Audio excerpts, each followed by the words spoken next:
Oh, you know what I love? Sports. I love sports. Sports. When it comes to Texas A&M. Where are you getting this information? Let me tell you. Welcome to TexAgs. It's here. It's time. There's always a buzz in the air when you hit this moment. He is a guy that has gotten better and better and better. He's just got that dog in him. We will develop men. We will graduate players, and we will win championships on the field. I think of him as this hawk. Before long, he's going to be swooping in on those quarterbacks. And they embody what the school is about. It's about getting into hard situations and getting ourselves out. It's about working hard. It's about doing amazing things. And this is a real program. It's not fake. This is a real place. And if you want to be really good at football, this is a really good place to be. You know, if I'm betting on anybody, it's the Aggies.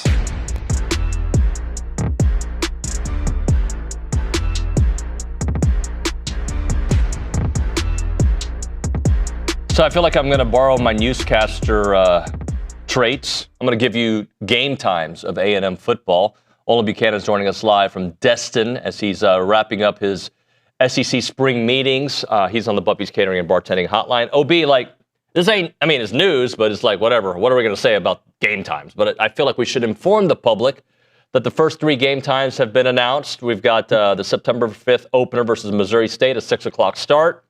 Arizona State, 11 a.m., and then that's on September 12th. And then the 19th, Kentucky, 2:30 p.m.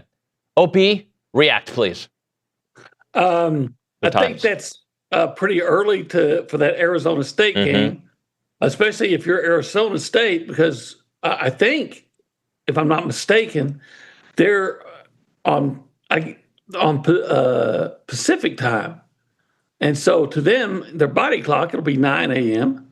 I think that's right. They could be Mountain Time, but I think they're Pacific. Anyway, that surprises me. I like the 2:30 slot for Kentucky. I think the thing about that game against Arizona State is there are some really good matchups, better than that later in the week, later in the day. So. I'm of the mind, I'm not like Hunter Yurachek that's going to whine the Arkansas athletic director because we got to play a late game and then a week later we got to play an early game. You've had plenty of time to sleep. These are young guys and it's early in the year. So I'm of the mind of, hey, just tell me what time we're playing. We'll line up, kick off, and go. I got a little information for you because this is a science show, of course. Tempe, Arizona observes Mountain Standard Time year-round. The city does not observe daylight savings. All right. So it'll be 10 o'clock their time. Yeah. So not a big difference. I just think we got to get rid of the whole time thing. We can keep time, but just keep it consistent. Well, you want every I just don't want daylight savings and it's too much for my body clock, OB. Well, the daylight savings won't be an issue for them, but and I couldn't remember if Phoenix was on daylight or on Pacific or not. Pacific, that 2 hours can be different. I once covered a game, Texas and Stanford, and it was 11 o'clock start. So for Stanford, it's really early, and maybe it would have happened anyway. But I remember that they looked like they were still asleep. Hey, how's Destin? The last 24 hours seems like more like stuff that you would report on from Washington D.C. A lot of congressional, Ted Cruz, this and that. I know Trev Alberts responded a bit yesterday. Well, how was yesterday there at SEC spring meetings, and what is on tap today? Well, not a whole lot on tap today. They're going to finish up their meetings, and Sankey will meet with the media one more time. I don't know what else he can say. Maybe he's took the time last night to actually read the 111-page Protect College Sports Act, because that's what they kept talking about yesterday. Hey, we think this is great. Well, what do you think's great about it? Well, I haven't actually read it, but they know some of the points, right? And they're good with those points. That's it. The first day is always the busiest. The last day is the least busy, but you have to stay around in case something happens. For instance, a couple of years ago, I left early, because I didn't think anything was going to happen, went to the airport to catch an early flight, and I just had a friend there said, hey, if they come up with anything, make a decision on the 9-game schedule or an 8-game schedule, let me know. And what do you know? The one time I left, they called and said, yeah, they're going to 9 games. So I had to rush in a story. Fortunately, I already had a lot of it written just in case. So you hang around just in case something happens. Probably doesn't. But this week it's funny. I know everybody wants to really cares about what's actually going on, but it's coming up. Went down and got some water, and I was coming up, and there was in the elevator a guy from New Jersey, and he came down here for vacation, and it has rained every day. And so when it rains, the ocean doesn't look the same. Right. So anyway, it's been that kind of week. But it's funny to me. There's a lot going on, a lot to discuss. But again, it's like yesterday, even Trev Alberts. Well, I haven't actually read the bill, but obviously because there's a bill, we're making progress. And of course, I don't know. It seems to me that bills often take a long time to get ratified into law, even if they do. So I'm sure there's going to be a lot of discussion going on. Next year, this time, we may be still talking about this act. OB, let's kind of go through some of the things that are in the bill. Now, I didn't read the 110 pages. I just read what ESPN, CBS Sports, and On3. But here's a couple of the things. Limiting athletes to transfer schools only one time without penalty. I think we all want to sign up for this. Yeah. We'll see if all the senators and politicians will sign off on it, too. Yeah, I don't think this is going to pass. Just based on everything, I just don't think it's going to pass. But we can pretend like it might. All right, limiting athlete eligibility to a max of 5 years. I kind of like that. Kind of. Prohibiting former professional athletes from playing in college. I definitely like that. Okay. Prohibiting schools coaching a coach from another school during their sports season. The Lane Kiffin rule. The Lane Kiffin rule, that's right. Let's see what else. And it's also sponsored by some other dudes. Enforce a spending cap for how much each school can pay its athletes. Ted Cruz called it in the Associated Press a stability bill, not just an NIL bill. Yeah, and that's fine. And you know how I feel about that. They can set a salary cap, and yet then it's going to come like David Nuño's just won the lottery, and he wants this guy to come to A&M, and I can either funnel money to him under the table like they always did for years, and probably still do, or I can give him a job on TexAgs as to replace Olin Buchanan and pay him a ton of money, and then they can say you can't do that, and he'll get his attorney. Now they do. Now they want to get antitrust exemption, and if they do, that gives the NCAA a lot of power to enforce its rules. But still, I would think if you're saying I can't make money away from the school paying me, hadn't the Supreme Court already ruled on that? Yeah, I'm curious if they do go to some kind of collective bargaining model where the student athlete has a voice and can vote on things and they have to agree. The shelf life of these athletes in college is 5 years, right? So, are they thinking about the here and now, or are they thinking about the future? I would think the student athlete would be thinking about their 4 or 5 years in college. You'd think. But it always depends on who they're listening to. You can't crawl in somebody's mind and tell them what to do. I've seen, in other issues, people say, hey, this is what you should do. But somebody else says, no, this is what you should do. And it often depends on who they want to listen to, who's telling them what they want to hear. Obi, we had an amazing photographer, or videographer, I should say, there in Destin, getting all the content you can imagine. Let's listen to what Trev Alberts had to say about this Protect College Sports Act, which he hadn't had a chance to read yet, but from the tea leaves, he had some good thoughts.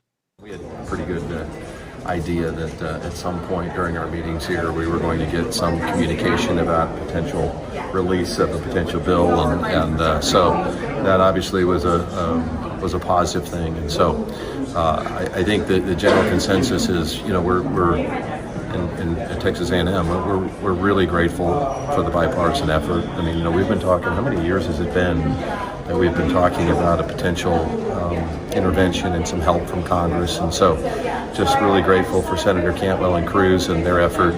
Now, the challenge is, of course, the bill's 111 pages long. And so while we've seen some summaries and we can use some AI to help us in the short term, the reality is we need to work through the bill, see what's actually in there. But I think this is a positive step. I just don't see it happening, OB. I just don't see it happening. As much as I want to believe, I think that for the last 6 years, we just keep waiting for something, and it's the same stuff repackaged a different way. Yeah, but hopefully it will, or at least there will be.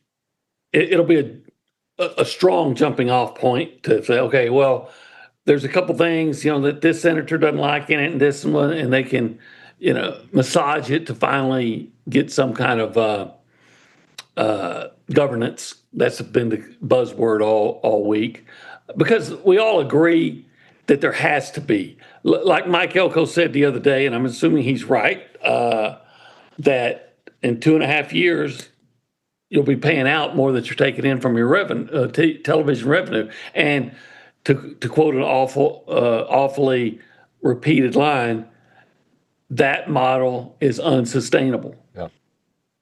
And maybe, enough politicians will be able to look at that and say, yeah, that is unsustainable, and we got to make we got to get something passed, whether we're 100% on board with it or not. I look, this is going to probably upset student athletes, but they're student athletes. I want them to be student athletes.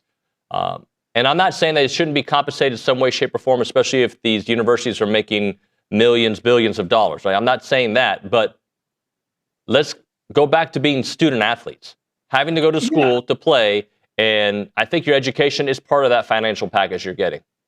Yeah, it should be. Look, do you think all these guys from the G League and professional leagues in Europe will be coming over here to go to college if there wasn't a salary waiting for them, if there wasn't a financial package waiting for them? You can make more money in college than you do at your pro sport oftentimes. Right. And so, look, I'm all for athletes getting paid and getting paid as much as they can. Oh, we lost Olin Buchanan. He had a great thought there.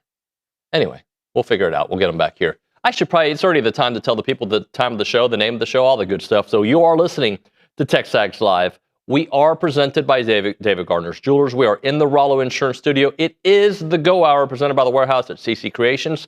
Typically, OB is sitting over there at the Holistic Planning Cool Zone with me. We're right now in 2 different spots, so we're just going to continue on from here. If you want to be a part of the conversation, you can do it multiple ways. You can call us or you can text us.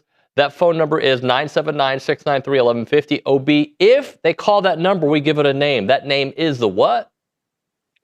The Buppies Catering and Bartending Hotline? That's correct. You said it like a question. It is that, though. You are correct. Because I came in late.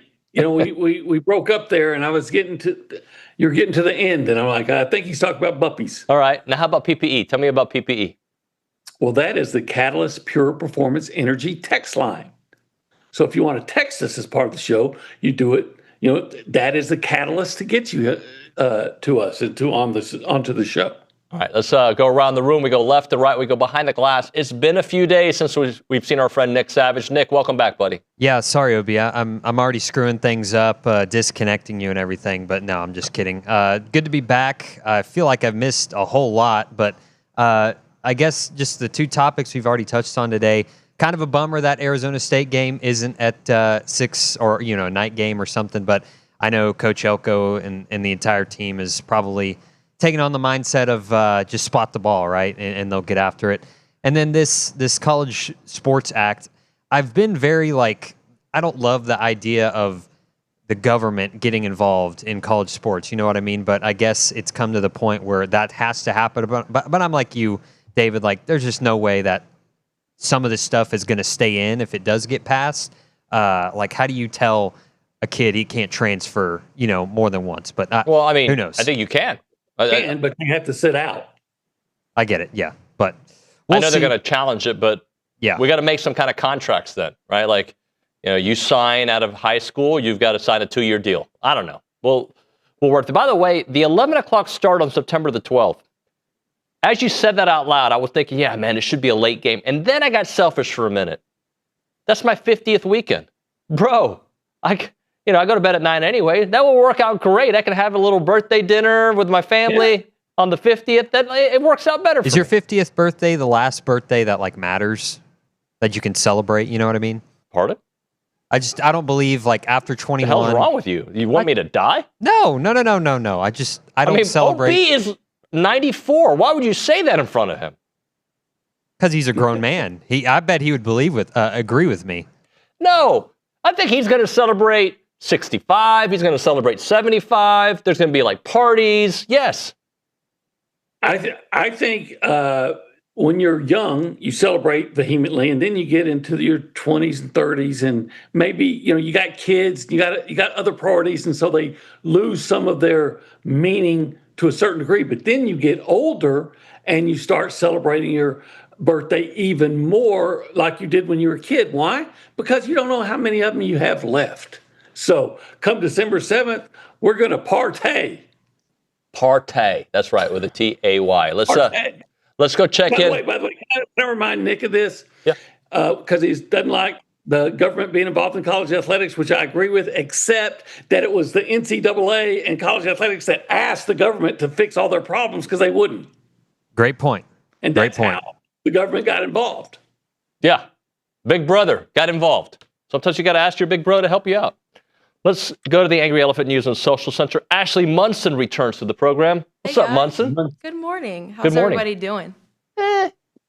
I'm good. I'm fine. It's whatever. It's a day. I'm great. I actually get to order my Aggie ring after the show today, so I'm super stoked. Congratulations. Thank you. Is it still you have to have 90 hours? Is that what it is? Or? Yeah, I just completed 90 hours. Congratulations. Last semester, so I'm really excited. We're happy for you. That's great to hear. It's a great day. I wanted to start off with this comment because I thought it was kind of sweet. But James Ellis 701 says, Nuño looks so lonely with OB gone. Someone there give Nuño a hug. Yes. We miss you, OB. Not big into hugs, but sure. Yeah, fist pound. If someone there was going to give you a hug, who would you allow and who would you say, no, you can't hug me? I don't think I can win in this answer. There's nothing I can say that works out in my favor. All right? Either a creepy old man or, ooh, why would you have him do it? No, nobody. There's no creepy old man there. I'm here. Yeah. All right. Who would you have hug you?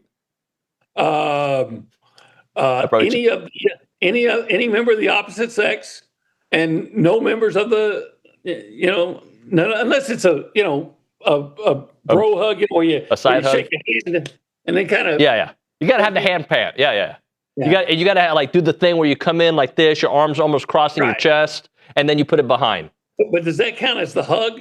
That's a bro hug. It's different. It's a different league, different sport. It's completely different. Male bro hug's okay. Female full hug is okay.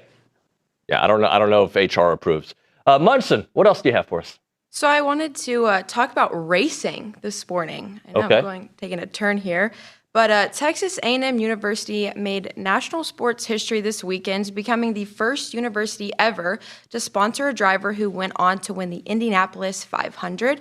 That driver, Felix Rosenqvist, pulled off a dramatic victory in the 110th running of the Indy 500, passing David Malukas on the final lap by just 0.0233 seconds, while driving the number 60 Meyer Shank Racing Honda. Very exciting for A&M, and for the driver, his name is again? Felix Rosenqvist. Felix!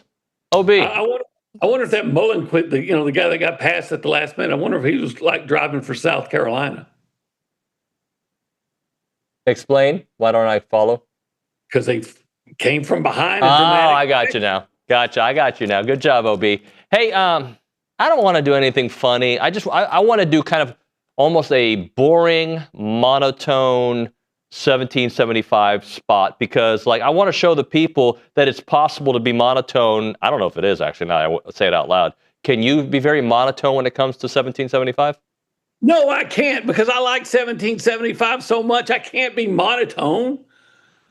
You can't be monotone about 1775. That's amazing succulent brisket. That's tremendous pork ribs. That's that spectacular jalapeno cheese sausage. And who could ever be monotone about queso mac and cheese? It's queso macaroni and cheese, not monotone and cheese. Monotone and cheese. 1775. Another thing I noticed, you got closer to the camera. Like it, right. Yeah, you got right up in there. Like you almost like are trying to intimidate the audience. No, you can't be monotone. Not about 1775. I'm not trying to intimidate the audience. I'm trying to get closer to 1775. 1775txbbq.com is the website. The number is 979-492-6241. OB, it's 1775. And it's good.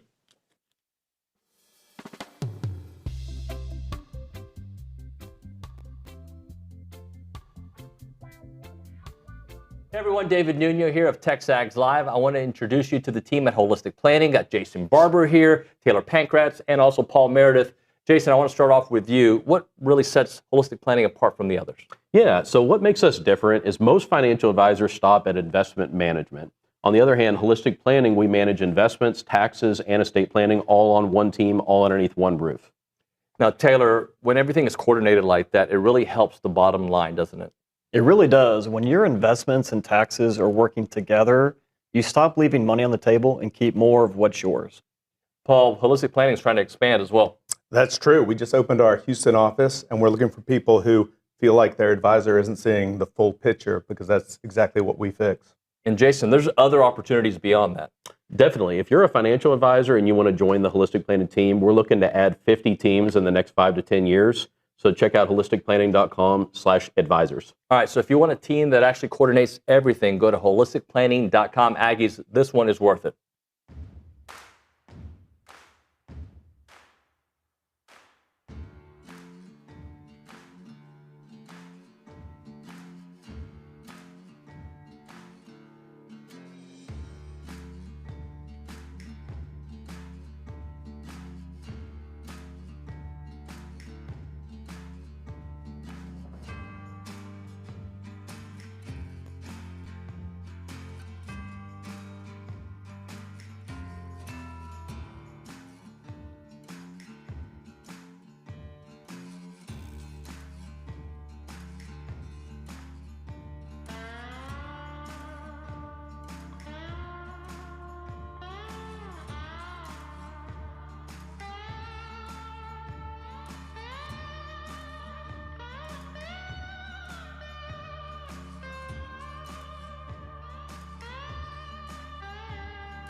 And we are back. It is TexAgs Live, presented by David Gardner's Jewelers, Wallow Insurance Studio, the Go Hour, presented by The Warehouse at CC Creations. Got Olin live in Destin, Florida, for the SEC spring meetings.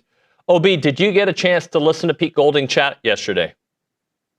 No, I read about it. I was in a different interview. I think I might have been talking to Trev about the time that Golding was going. Well, I listened to it. He came across quite likable. I don't remember listening to many of his interviews. One of the things that I found interesting, the way the headline was like, basically he is warning the NCAA that if they come after him, he's going to expose widespread tampering in college football if he's sanctioned. And why wouldn't you do it anyway? Right. But when I read his comments, I didn't hear it the way that the headline, and it was multiple headlines, it wasn't just one. I mean, maybe he kind of said that. Here, I'm going to read you one of the quotes. It goes, not comparing to a guy who's been a multi-year starter somewhere, talking about Farrelly, who they went and got. That wasn't in the portal. That's a new school now going after a semifinal. Like, what are we doing? That's the piece where everybody's at. There's an enforcement who just took an official visit to Ole Miss, but there's not an enforcement for Daugherty, I guess the linebacker that was with them that left for LSU, who have been here for 3 years, and he's been tampered with the entire time. What are we doing? So basically what he's saying, and that quote's kind of all over the place, is that you guys are mad at me for this happening when the dude was on a recruiting visit, but then we also have this guy that played here for 3 years as a starter, and he wasn't in the portal, and all of a sudden he's at LSU. Well, first of all, the difference is maybe when it happened to you originally, maybe if you went public and complained about it and called people out, then more people would be sympathetic to your side. But you were doing it, and Dabo called it out, and so you became, because of your initial silence, or maybe you did it, it happened after you. Maybe it was the other way around. Maybe people saw you tampering, and Dabo called out and said, well, if he's tampering, then I'm going to tamper on it. I don't know what the timeline was on. But either way, I don't see how you're a sympathetic figure in my mind. You tampered. You're a sympathetic figure if someone took your guy and you didn't do anything. So Dabo's a sympathetic figure in this conversation? In this one, as long as he's not tampering. Now, Trev Alberts made a comment yesterday. He said, look, tampering's going on. He said, but it's not necessarily the way you think. It's not so much that the universities are reaching out to the players. What it is, according to Trev, is the representatives of the players are contacting all the schools. And that's probably true. Yeah, let's actually listen to that soundbite. We pulled it from your tweets yesterday. Here's Trev Alberts on tampering. I don't know. I don't live in that space, so I'm sure it's a reality. I can't honestly tell you that because I don't have any experience with it. But I would tell you that the notion that it's simply the institutions or the coaches that are the ones doing the reaching out and tampering in an unregulated system, it's the other way around. It's the representatives of the players who are shopping their players to different universities. OB, by the way, is that an airport or an airplane? Where was he standing? Oh, that was just in the bottom floor of, it's not even the lobby, because the lobby's just a spacious area in the bottom floor of the hotel near Seagram's restaurant. Okay. And there's just an area that I think to his left, Chris Del Conte was getting interviewed. Chris Doring was doing his show in the same room. So, I mean, it's just a very large, spacious area. So everybody's tampering, though, right? Like, not everybody, but it feels like there's some form of tampering going on everywhere. And if you're not tampering, you're losing players, or you're not gaining players that are being tampered with on your roster. Let me ask you this, Dave. In your opinion, are you tampering if someone calls you? Yes. if the player or the player rep calls you, are you tampering? Do you have to say, oh, no, I can't talk to you right now? Yes. Or do you have to say, I can't take your call until you're correct in the transfer portal? So I can actually speak to this. They're in the transfer portal. I'm going to use a real life example. My daughter is now, she's about a year away from when she can be recruited. Okay. And she's going to, this weekend, we're going out of town, Annalise, for a soccer showcase. We're going to North Carolina where there's going to be college coaches there. Now, at a showcase, they can talk to them. But like Annalise has been told to email these coaches to tell her, here's my schedule, right? So if you want to come watch me play. Their response all is, thank you for the schedule. We cannot talk to you until June 1st of next year.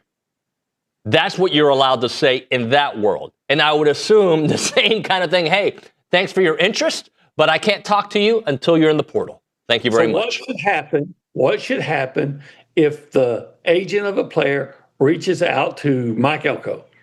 And Mike Elko, the guy's not necessarily in the portal, and Mike Elko says, oh, yeah, we'd be very interested, love to talk to you, but can't talk to you until he gets in the portal. Did he just break a rule?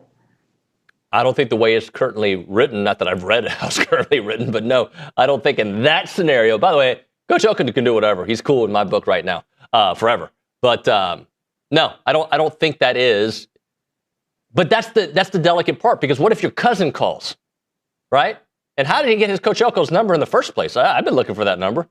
Anyway, like who calls for you? Like you could have your best friend from third grade call for you. Like there's got to be some clear rules that say, hey, no contact at all with cousins, with mothers, with nephews. But you're never going to be able to stop it. Yeah, because there was back in the day, there was a rule, and a coach couldn't go watch his son play a high school football game.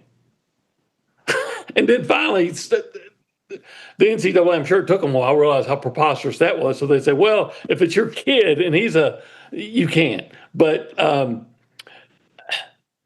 it would seem to me that you just can't take any call, right? Yeah. But until the kid gets into the transfer portal. But somebody knows somebody. So maybe it's not your coach knows, your assistant coach knows somebody who knows their AAU coach, right? There's always a way to get that information. But at the end of the day, if the kid's intention or the representative's intention is to shop them around and go elsewhere, there's not much the institution can do. Yeah, because what do you think's going on when the transfer portal opens and the kid just got to the transfer portal, I guess, because the transfer portal just opened, and they're signing immediately? Or they say, we're not talking to teams. It means that they know who they're talking to. And then, but, okay, if you do come up with some rules, are you going to enforce them? And are the consequences for breaking them going to be severe? They never have been. Right. Well, let me take that back. Maybe not for tampering. They've had rules that are severe, but only for certain teams. Certain teams can do the same thing, but they're the punishment historically has not been handed out evenly. Yeah. Hey, let's hit a break here, OB. We'll catch up. Got some comments from other coaches that want us to chew on. Get your thoughts on that on the other side. Right now, headquartered right here on Highway 6 in College Station, we're talking about the Rollo Insurance Group. They share our community values. They're an independent agency that works for you, not the shareholders. And their team provides objective consultation across all insurance lines available in Texas and beyond. Join thousands of Aggies who trust Rollo Insurance with protecting what matters most. When local matters hit home, like severe weather or regional economic shifts, Rollo agents understand firsthand the impact because they live here as well, and their independence means they can recommend solutions from dozens of carriers based on what's best for you, not what's most profitable for them. That's why so many local families and businesses trust Rollo Insurance. Call them up, 888-44-ROLLO. That is 888-44-ROLLO, or go to rolloinsurance.com/TexAgs, rolloinsurance.com/TexAgs.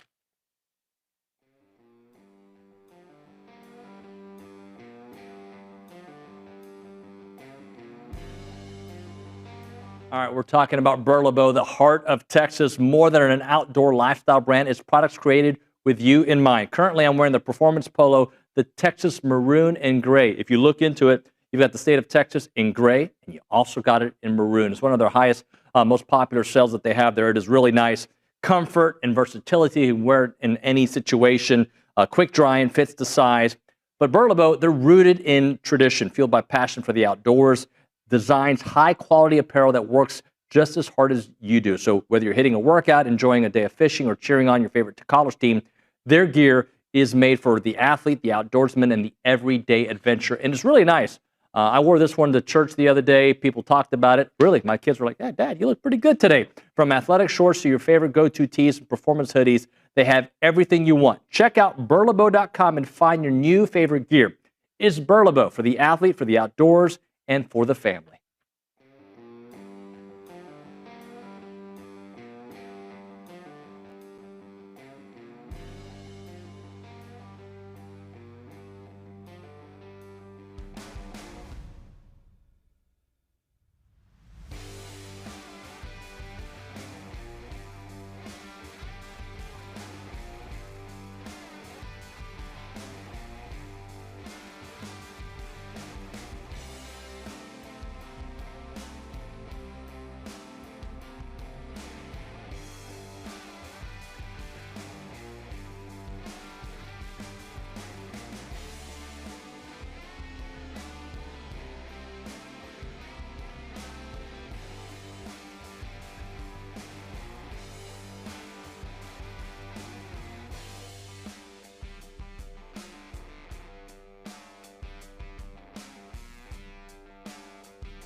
As a reminder, the final segment of the program is brought to you by Double Dave's. That's at 10:50. But right now, caller number 12, 979-693-1150.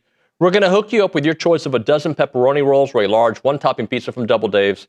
They've been serving Aggieland since 1984 with your favorite pizza and, of course, those world-famous pepperoni rolls. Reliable in-house delivery, bringing piping hot goodness straight to your door. Just click on doubledaves.com and your favorites are on their way. OB, Sark had a comment that I was interested in. I'm going to relay it to you and get your thoughts, okay? Okay. Sark says, I'm okay with 24, obviously talking about the 2014 playoff. I'm okay with 16, and I'm okay with going back to 4, but I really don't care for the number we're at, 12, he tells SiriusXM. We've become a playoff or bust fan base around the country, but there aren't enough spots for us to have that mentality. 12 is a tough number, especially when it's really not 12. Group of 5 gets a spot, Notre Dame gets a free spot, so it's really 10. And then you've got automatic qualifiers for the conferences. Well, I don't know why you'd be good with 4 and good with 16, but not good with 12. I mean, I don't like 12. I prefer 16 for the reason I've always said. But you're saying, hey, why don't you like 12? Oh, because it's only 10, but you're good with 4. Mm-hmm. I don't follow that. Look, I know he's pissed off still that he didn't get into the playoff last year, and he deserves he has the right to be. But just don't lose to Florida. Don't lose to Florida, and or you lose a game like Florida, and you're not going to get in with 4 for sure. I don't follow that. If he was to say, look, I just want to go back to 4, I'd say, okay, I disagree, but I can respect that opinion. Or I think we should definitely go to 16.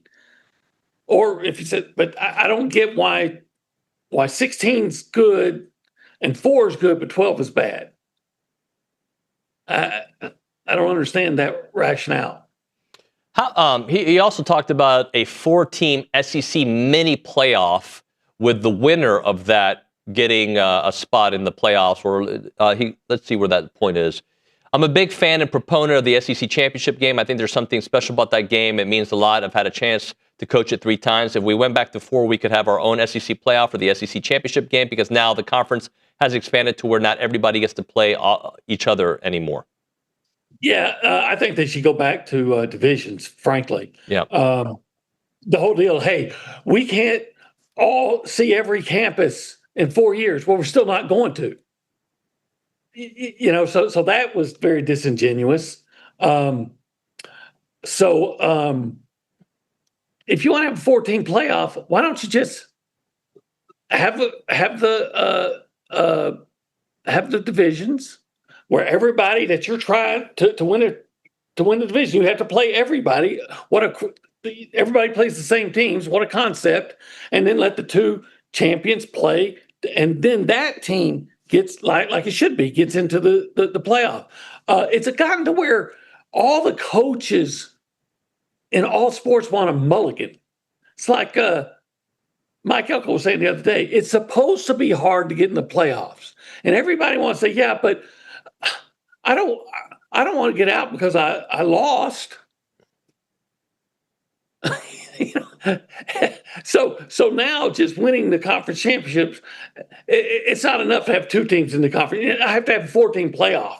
So because don't expect me to actually win something. OB, would you consider a 2014 playoff where the top 4 teams from the Power 4 get in?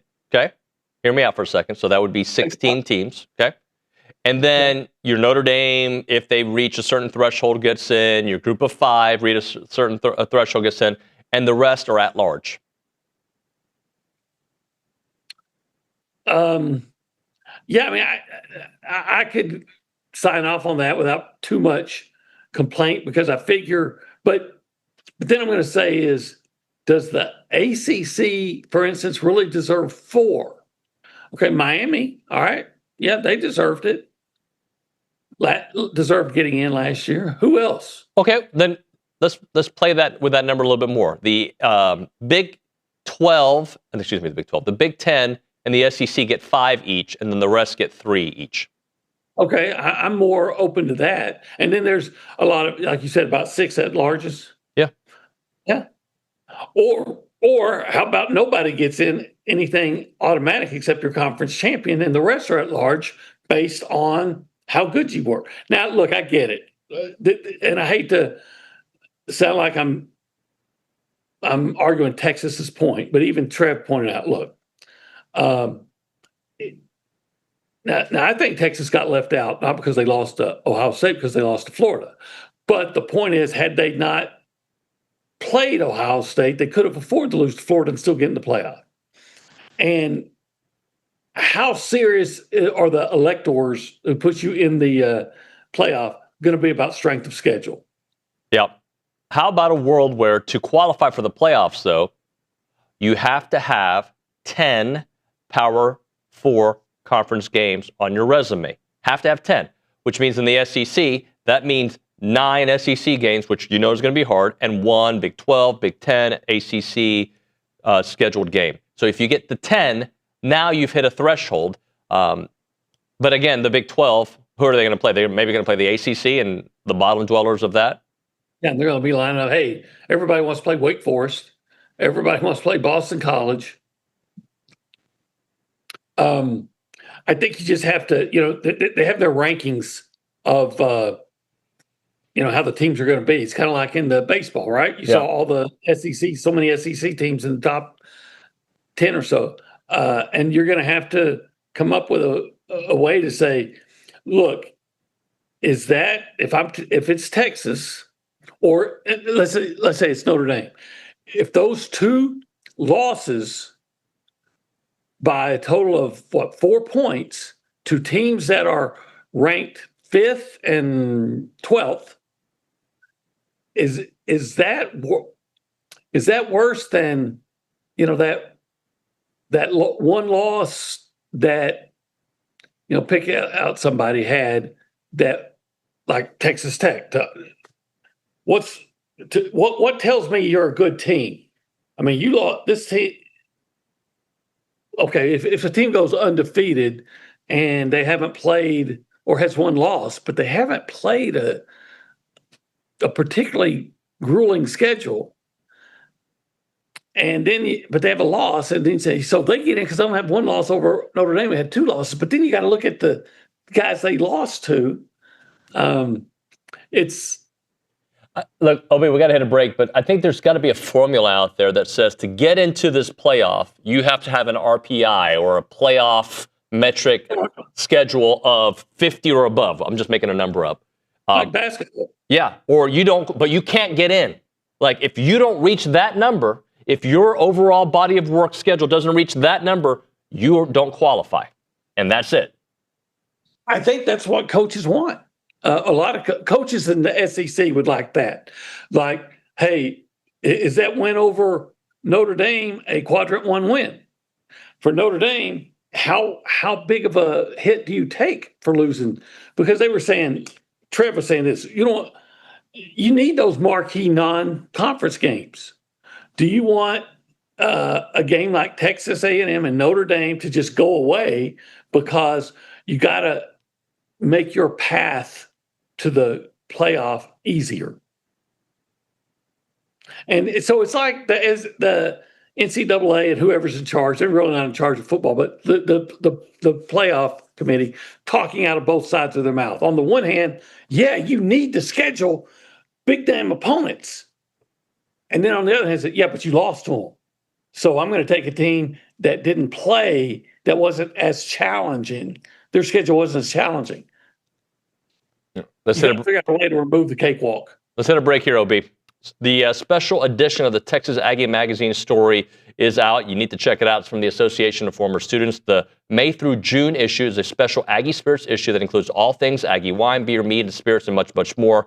Their team searched far and wide for Aggie-owned businesses, breweries, wineries across the state and the country and even the world.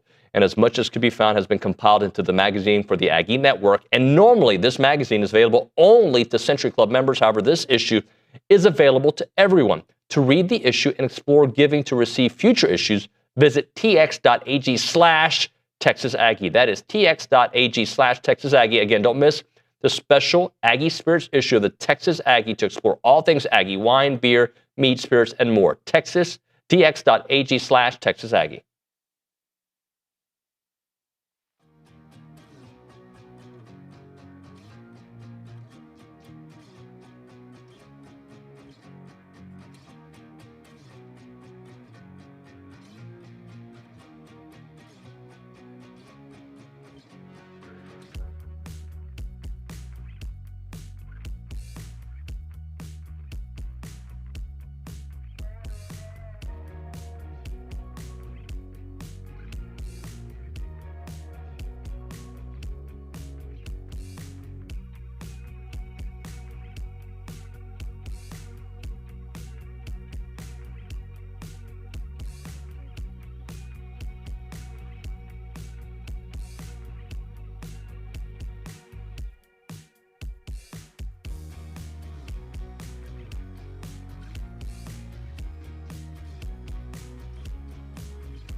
Final segment of the Go Hour presented by the Warehouse at CC Creations.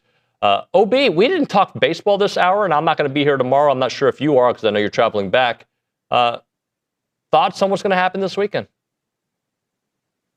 Well, of course, the Aggies are gonna beat Lamar and move into the winners bracket, and then probably beat USC, and then sit back and wait to see who's going to win between probably Southwest Texas and Texas State and USC again, and then play USC again and win and win and move on. I'm predicting an A&M victory. I am too. And then, I don't know if you heard, but we had Kendall Rogers on the program yesterday. He look, it's going to come down to what happens pitching wise, right? We all know that. That's what this A&M baseball team, 9 times out of 10, their offense is going to give them more than enough to win. I know that their most recent game was not great, but he has them, if their pitching is good enough, going all the way to Omaha. Yeah, that's the thing about A&M. The pitching doesn't have to be great. It just has to be good enough. Now, I'm assuming we're assuming that the lineup is going to be more productive than it was against Auburn, and yeah, those games are going to happen sometimes, like we've warned about all year. But typically, this is a very productive lineup, and so I'm going to expect that lineup to be productive again, and the pitching to be good enough. And now, do we know, because I'm up here and I haven't been able to hear it, do we know that Aiden Sims is back and ready to go? That's the understanding, yeah. Yeah, the expectations for him to be back. Yeah, so he's the most consistent, most reliable starter. So that's a big, a big factor in A&M's favor. Who would you start in the first game? I think I would start Ethan Darden and bring in Shane Sadeo. And keep on with I would continue on. Yeah, I think I would. All right. I can see that. That makes perfect sense. And as long as you win it. Yeah, you better win it. You're exactly right. But you better win more than one game if you expect to move on. So where you put Aiden Smith and that, I don't know, Aiden Sims, excuse me. Let's hit it there, OB. Thank you very much. Safe travels, buddy. We will see you here. I'll see you when I get back on Tuesday. I intend to make it in tomorrow morning. All right. We look forward to seeing you. We'll hit a break. We'll come back with Michael Earley next on TexAgs Live.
We're back here on TexAgs Live. We're presented by David Gardner's Jewelers, Rollo Insurance Studio. Richard Zane joining me, a little baseball segment as we check in with the Aggie baseball head coach, Michael Earley, on the Buppy's Catering and Bartending Hotline.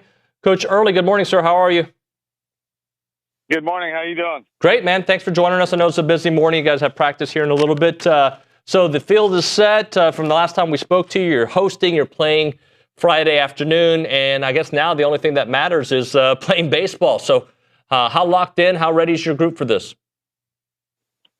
We've had a great week. I mean, we feel, for me, I never feel great, right? You always got to just feel prepared, and I believe we are. We've had we've attacked it differently than we did last week because we felt like we needed rest, but we went really, we got some volume in early in the week, and now we're kind of tapering down. And today, where we have our NCAA scheduled hour and 15-minute practice time, which I think will be really good for us.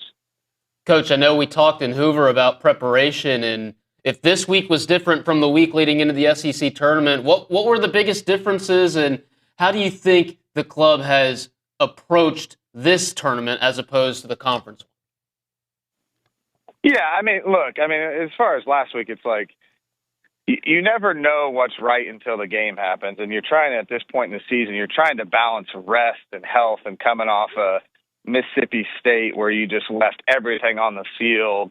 So I don't think anything we did was it's just a balance you got to keep. And obviously when a game happens like that, there's a level of preparation you feel like you didn't get to, but sometimes what you do is necessary nonetheless. But yeah, they were great. And that was the message going in for them to be ready. And it started on, some of the guys even Saturday night and Sunday. And it's just, we got some live ABs, which you traditionally want to do during the season because there's always that risk of someone getting hit by a pitch, and no one did. So it was good. And we had a lot of high-speed machine rep, high-speed reps, stuff like that to make it more game-like. So when you get in, you can get that peak, right? When your nervous system doesn't hit a certain level and you want to take it there, it's hard. But we really, really got them going this week and feel good about it.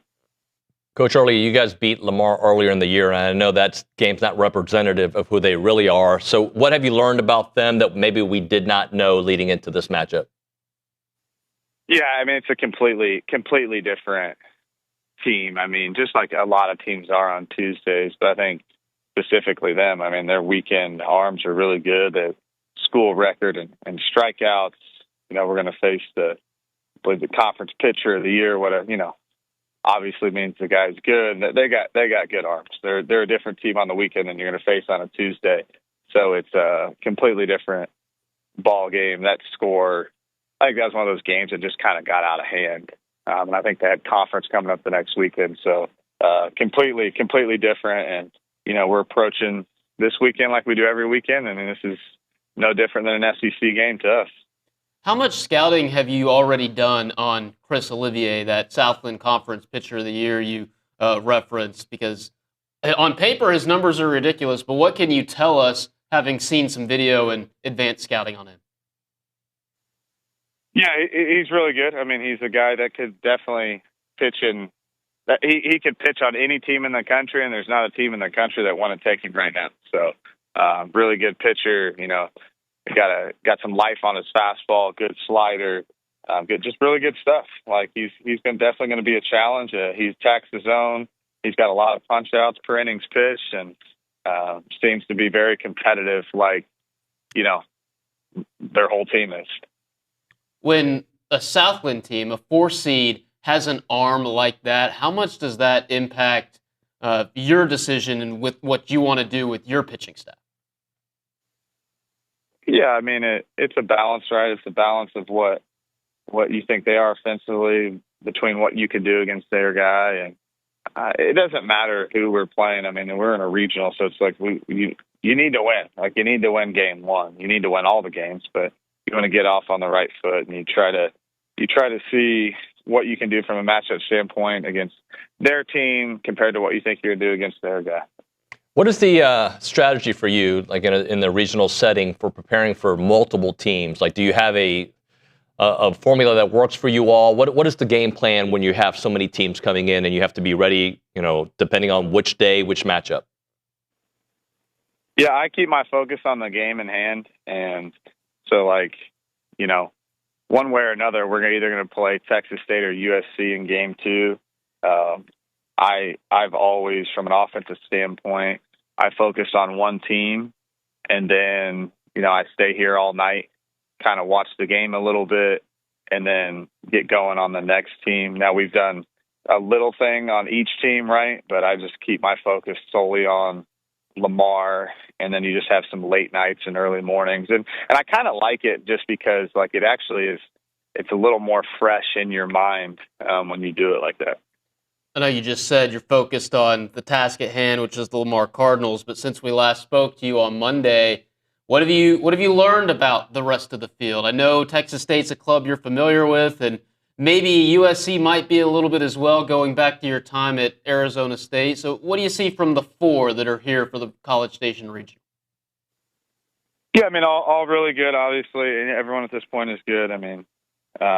Texas State definitely can really, really hit. They got some really good arms. Again, just a really good team, and we're really familiar with them just because we played 2 pretty tight ball games, one at our place, one at their place. So they're definitely challenging. And then, USC, Coach Stankiewicz was the coach at GCU when I was at Arizona State. He's got Arizona State ties. He worked there too. Ton of respect for him. Sean Allen's pitching coach, guy used to be at Texas. So, they know those guys really well coached. Not surprised. I knew when he went to USC, I knew they were going to be good just because he's one of the best coaches in the country, and just a guy that always gets his teams playing well. I know you updated us on Monday about the health of the team, but just here on a Thursday, how are guys trending? How's Nico feeling? How's Aiden feeling here before the regional begins tomorrow? Yeah, Nico on Tuesday got about 7 or 8 ABs. And then yesterday he, stimulated hitting and running for a double, running for a single, full ground ball, full participation. He'll be good to go. Sims is continuing to check boxes, and every day we got to check a box. But, he got up on the mound yesterday, threw about 25 pitches. All things are trending in the right direction. Sims won't pitch tomorrow, but, Nico's going to play third base. And then while we're asking about health, Coach, Chris Akopian, and as he continues to battle through that leg injury, what do you foresee about his status this weekend, whether it's DH only or possibly being able to get back into the field? Yeah, I would, in all honesty, would say it's going to be DH only. This thing is not going to get better until he's not playing. So unless it's just he looks good, he looks great, and then every time he has to run, he just kind of goes back to square one. So he just needs some time. But he'll most likely be DH only. Coach Earley, I know we've talked about this on several occasions, but I think it's important right before the regional. This team's ability to bounce back from bad games. We've seen it all season long, and there haven't been many, but when there have been bad games, they have bounced back. Talk to me about the resolve and the mindset of turning the page that we've seen so often this year. Yeah, I think it's just a reflection on how these guys have attacked every single day and being really big on consistency, embracing the monotony of being a really good baseball player is what I say. And it's just, you know what works, you stick with it. You make little adjustments here and there, but you just fall back to the level of your preparation, right? If you're in the middle of the season, you're doing bad and we got to do this, we got to do that, then you're too late. And I think I said at the beginning here, we don't want to react. We don't want to react. We just want to be prepared. And when things go wrong, because they will, because it's baseball, they're college athletes, this sport, it's okay, let's get back to what we've done, what we've prepared for. So just not being reactionary is what we've done all year, and just falling back to the level of our preparation, which is going to work as long as you execute what we're supposed to do. Preparation being a big theme here, Coach, but this is going to be your first NCAA regional as a head man. So what do you think your past experiences, whether it be in Hoover the last 2 years or watching the games from an assistant coach's perspective, how do you think it's prepared you to step into this spot in tournament baseball now? Yeah, I mean, I've never, I believe I've said this before as well, just as being consistent, but it's like I've never wanted to win any more or less. So when I was an assistant coach or head coach, like I always wanted to win at the same level. And then I think having experience in this environment, this type of atmosphere, like and playing here, like there's a comfort level on that. It's not my first time stepping into one of these in general. It's my first time stepping into one of these as a head coach, but I have a comfort level in my team and my guys. So as much as you can as a head coach, but I'm excited. Like we are out to freaking come win this thing, man. There's no anxiety. There's no nothing. It's just, I like trying to figure out what I'm going to have to do to sleep tonight. But other than that, we're ready to go, man. How much does getting to play in front of your fans and in your ballpark, help add to that excitement? Oh, it's huge. It's huge. Like you want to look at, if you get to host a regional, it's a reflection on the year you've had. Number one, you're rewarded for what you've done, and then to me, it's more of a reward here because it's just awesome playing here. Like we love playing in front of our fan base. We love playing on our field. I mean, we've all seen what the atmospheres look like postseason play at Bluebell Park, and what more could you ask for? So it's very, very exciting. Coach Earley, we appreciate it, sir. Thanks so much for making a few minutes for us. Appreciate you guys. See you. Michael Earley there on the Buppy's Catering and Bartending Hotline. Appreciate his time here on the program. They got practice here, in 45 minutes? So. Practice starts at 10 o'clock. I'll be over there. All right. We'll do another segment? Yeah, plenty of time. All right, we'll do that. Right now, we're talking Brazos Running Company, locally Aggie-owned specialty running store with an outstanding selection of all the best shoes out there. We're talking about Brooks, On, and Hoka. If you're looking for the top running shoes, go to Brazos Running Company. If you're a runner, a walker, or interested in fitness at all, the right shoe makes all the difference in the world. And at the Brazos Running Company, they're going to find that right shoe for you. And I'm telling you, they'll make it easy. They'll find it, and you're going to see so much progress in your ability to get fitness done because you're in the right shoe. They are the local retailer for Viore. They've got Duck Camp. They've got Turtle Box speakers. They got Stanley Cups. They got it all. It is the Brazos Running Company located at Century Square below the Star Cinema Grill in College Station. The Brazos Running Company.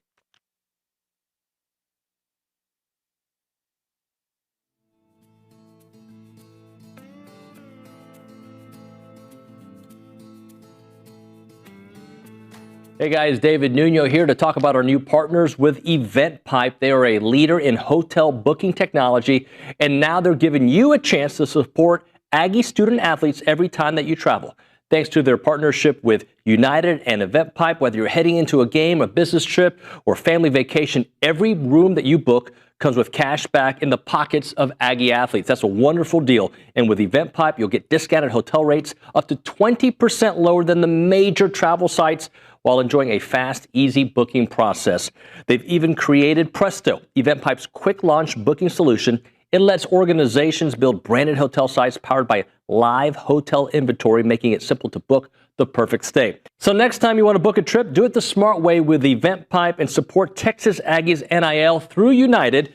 Visit their website, tau.eventpipe.com.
Welcome back in. TexAgs Live, presented by David Gardner's Jewelers Rollo Insurance Studio. Richard Zane still with us. Any takeaways from what we heard from Coach Earley? I was encouraged, and you were too at the break, the Nico news. I'm very encouraged by that. Nico Partita going to be healthy enough to bat and play third base. That's huge for A&M. Allows you to move Gavin Grahovac back to first base, lengthens your bench with a big right-handed bat. Blake Bender up, available wherever you need it. And, of course, Nico Partita was having an SEC Freshman of the Year kind of season before suffering that hamstring injury. Be interesting to see how he performs as he comes back. But in his only at-bat since suffering that injury, he showed the maturity that he carries with him, both at the plate and defensively, in working that walk against Mississippi State. So it's a big addition to get number 2 back in the lineup, and it'll be interesting to see how Early constructs that lineup against a right-handed ace in Chris Olivier on Friday afternoon. We won't know. Do they have to still tell us by 10 a.m. who the starting pitcher? How does that work for the post? I don't know what the SEC requires. I imagine Coach will be asked about it here at the press conference. Yeah. About 11:30 is when A&M is supposed to speak. So I'm sure we'll know then. I'm not exactly sure if the NCAA is requiring availability reports for baseball quite like they were for the NCAA men's basketball tournament, but it sounds status quo for Ethan A&M's Darden-ish. staff. It sounds like it might be Darden in an opener role, try to get as many innings out of that left-hander as you can. And then to me, I know he said that Sims won't pitch tomorrow. That sounds like he was always going to pitch on Saturday. That was always going to be the plan. So no cause for concern there. But we'll find out exactly what A&M's going to do with their rotation, hopefully, a little bit later today, unless he wants to keep it close to the vest. I don't know if the NCAA has any rules that require him to tell Lamar who's throwing and when. Best case, you use as little amount of pitchers tomorrow as possible, right? Best case, it's a similar ball game to the one you saw against Grambling 2 years ago, where you can throw whatever you want at the Cardinals because your offense is going to hang double-digit runs and you're going to feel comfortable. Because if you remember that regional opener against Grambling, Eldridge Armstrong threw in that game, and we hadn't seen him much at all throughout the regular season. So if the offense is humming, that's the key to success, because then it allows you to get strategic with who you throw behind a Darden, if it is Darden to start the game. You could go a Grant Cunningham, or you could go a Hunter Vincent, some of these lesser-used arms to cover if you're some up innings. 6-1 or whatever, exactly, right? Yeah. Because you have to win tomorrow. Tomorrow is a must-win, and then if you get to that 1-0 game, I'll call that a must-win, the most important game of the season as well, because it'll impact what you have to do on Sunday, because you don't want to have to play 2 on Sunday. So I think you were like me. Kendall Rogers said that USC should pitch Mason Edwards tomorrow. I don't know if they've announced what they're doing. I don't think so. I think USC, with their number 2 pitcher, who you were telling me his numbers are ridiculous as well, right? I believe his last name is Gobble. I can't remember if his first name is Grant or not. I'm going to pull up the stats right now. He's got a whip that's better than Mason Edwards is, but yes, Grant Gobble is a right-hander. His whip, 0.86 compared to 0.95 for Mason Edwards, who's a freak. Just look at his strikeout to walk numbers. I mean, so how is your record so bad in quad 1 games with those 2 dudes? I don't know. That's the question. I don't know. It's because their offense isn't that great, right? You've got really good pitching, but the offense isn't anything to write home about from USC. Of course, now I say that, they could light it up under the Texas heat here on Friday night against Texas State. But yeah, if I were Andy Stankiewicz, and I'm certainly not, and I'm not going to tell him how to manage his ball club, but I would think there's something to be said about possibly throwing Gobble on Friday and holding Mason Edwards for that Saturday game, that 1-0 game. But that's assuming they beat a Texas State team that can really slug. Right. And Gobble gives up home runs. You can hit against him. So it's a tough decision. It's a tough decision for Michael Earley, or at least it seemed like it might have been a tough decision about pitching back or not pitching back. It's a tough one for Andy Stankiewicz as well. Yeah, and to me, and I think you'll agree with this, most people do, legends are made in the postseason, right? So we already know that Gavin Grahovic and Caden Sorrell are already at that legendary Aggie status, I believe, okay? But maybe they can add to their legend, or somebody steps up, you're like, okay, like Caden Kent a couple years ago, where like so if you were to say, have your eye on somebody like, watch out for this kind of performance, is there somebody that you're looking at? Like, does Jorian break out in a big way? There's a lot of candidates that could do it with this offense. There's a lot of guys that have performed all year that I think A&M has to rely on. I think you have to rely on that big three at the top of the lineup, right? They're projected as first rounders or could possibly be first rounders here in 2 months. I'm talking about Grahovic and Sorrell and Chris Akopian. Your best players have to be your best players in the postseason. And then a guy who flies under the radar, though I think he's one of A&M's top 3 hitters, is Bear Harrison. I think you could have a big weekend from Bear Harrison a little further down the lineup. Yeah. And then the guy Al Circle's the guy who's coming back, Nico Partita. What does Partita give you? Lengthens your lineup, makes you better defensively. What does number 2 give you? Here's a hard question to answer today because we don't know how we're going to feel on Monday. Is this a successful season regardless of what happens this weekend?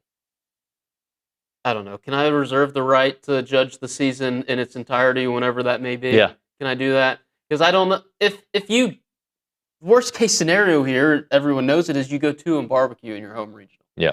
And then it feels awful. And Coach Earley would tell you that it feels awful. Yeah. But I think for him, success is going to be defined by what happens in the postseason. But I think he's had a successful year up to this point, and he has shown signs of growth as a manager and as a head coach and getting the program back to where it needs to go. Job's certainly not done because Texas A&M has never won a national championship, and that's where they want to go. But he is showing signs of moving them back in the right direction. I think, unfortunately for baseball, and I do expect them to win this regional and move on. I do expect that. But I think because of what happened at softball, because what happened at football, there's more eyeballs on negativity than positivity. But I remember 6 months ago, the talk was, can they get into the postseason? They didn't just get into the postseason. I don't think anybody was predicting them to host a regional. Maybe they were, but I don't think that was the conversation 6-8 months ago. No, in our preseason predictions, I projected A&M to make the NCAA tournament, did not have them hosting a regional. I think I had them finishing 8th in the league. They finished 3rd. There's a great argument to be made that A&M should have been a top 8 national seed. They weren't. Still, they're hosting postseason baseball at Bluebell Park for just the 14th time in the ballpark's history. That's an amazing accomplishment in year 2 of a head coach. I know how year 1 went. I know that's why we're skittish. I know the pitching, what we've seen through the last 4 months is another reason we're skittish entering this weekend. But it's postseason baseball. Anything can happen. And guys who haven't performed all year can step up. The Aggies need some people to do that, and I'm looking specifically at the pitching staff. Guys are going to have to step up for A&M to advance. But to get to this point, to win 18 games in the SEC schedule and to host a regional, that's an accomplishment. And it can't be overlooked, and it shouldn't be downplayed because you're worried or you're negative and you're setting the scene. You're setting yourself up not to be let down by what happens this weekend. Well, and I'm going to go back to something that Coach Earley and I talked about a few minutes ago that we've talked about many times, this team's ability to bounce back. I also think that there have been several times this season where you look at the staff and like you have the pitching staff and you think to yourself, it's over, bro. Like at least I had that thought. The Vanderbilt series after the first game, I'm like, and then you get a gem. There have been many times this year where even Ethan Darden, after a rough start, and I know this last one was very rough, but he came back and had, in that same weekend, was the Mississippi State weekend, and he came back and had an excellent one. So to me, this team has shown that they can get it done when they need to get it done. Yes, they're resilient. They've shown you that all year. I think in games after losses, and they've only lost, 13 games, 14 games all season. Games after losses, there's something like 12-2 or 13-1. Yeah. They know how to respond. They know how to rebound. They're resilient. Now, unfortunately, because of where their pitching staff is or has been all year, you don't want to have to rebound. You need to stay in this winner's bracket for a chance to advance. Yeah. The 3 p.m. start, when he explained it. I love it. Personally, I love it. I know it's going to be hot. It's going to be sweaty at Bluebell. And it's baseball. I know not everybody with tickets can make it from wherever they're coming across the state. But Bluebell Park's going to be rowdy. It's going to be a fun regional atmosphere. And it's absolutely a strategic advantage. Hopefully win your game, and then you've got more time off your feet for that 8 p.m. game on Saturday. And if not, you still have a chance to scout who's playing. It's not as quick of a turnaround. For a team that it is clear they needed a little bit of a break. right? The young players, the freshmen, needed a mental and physical break.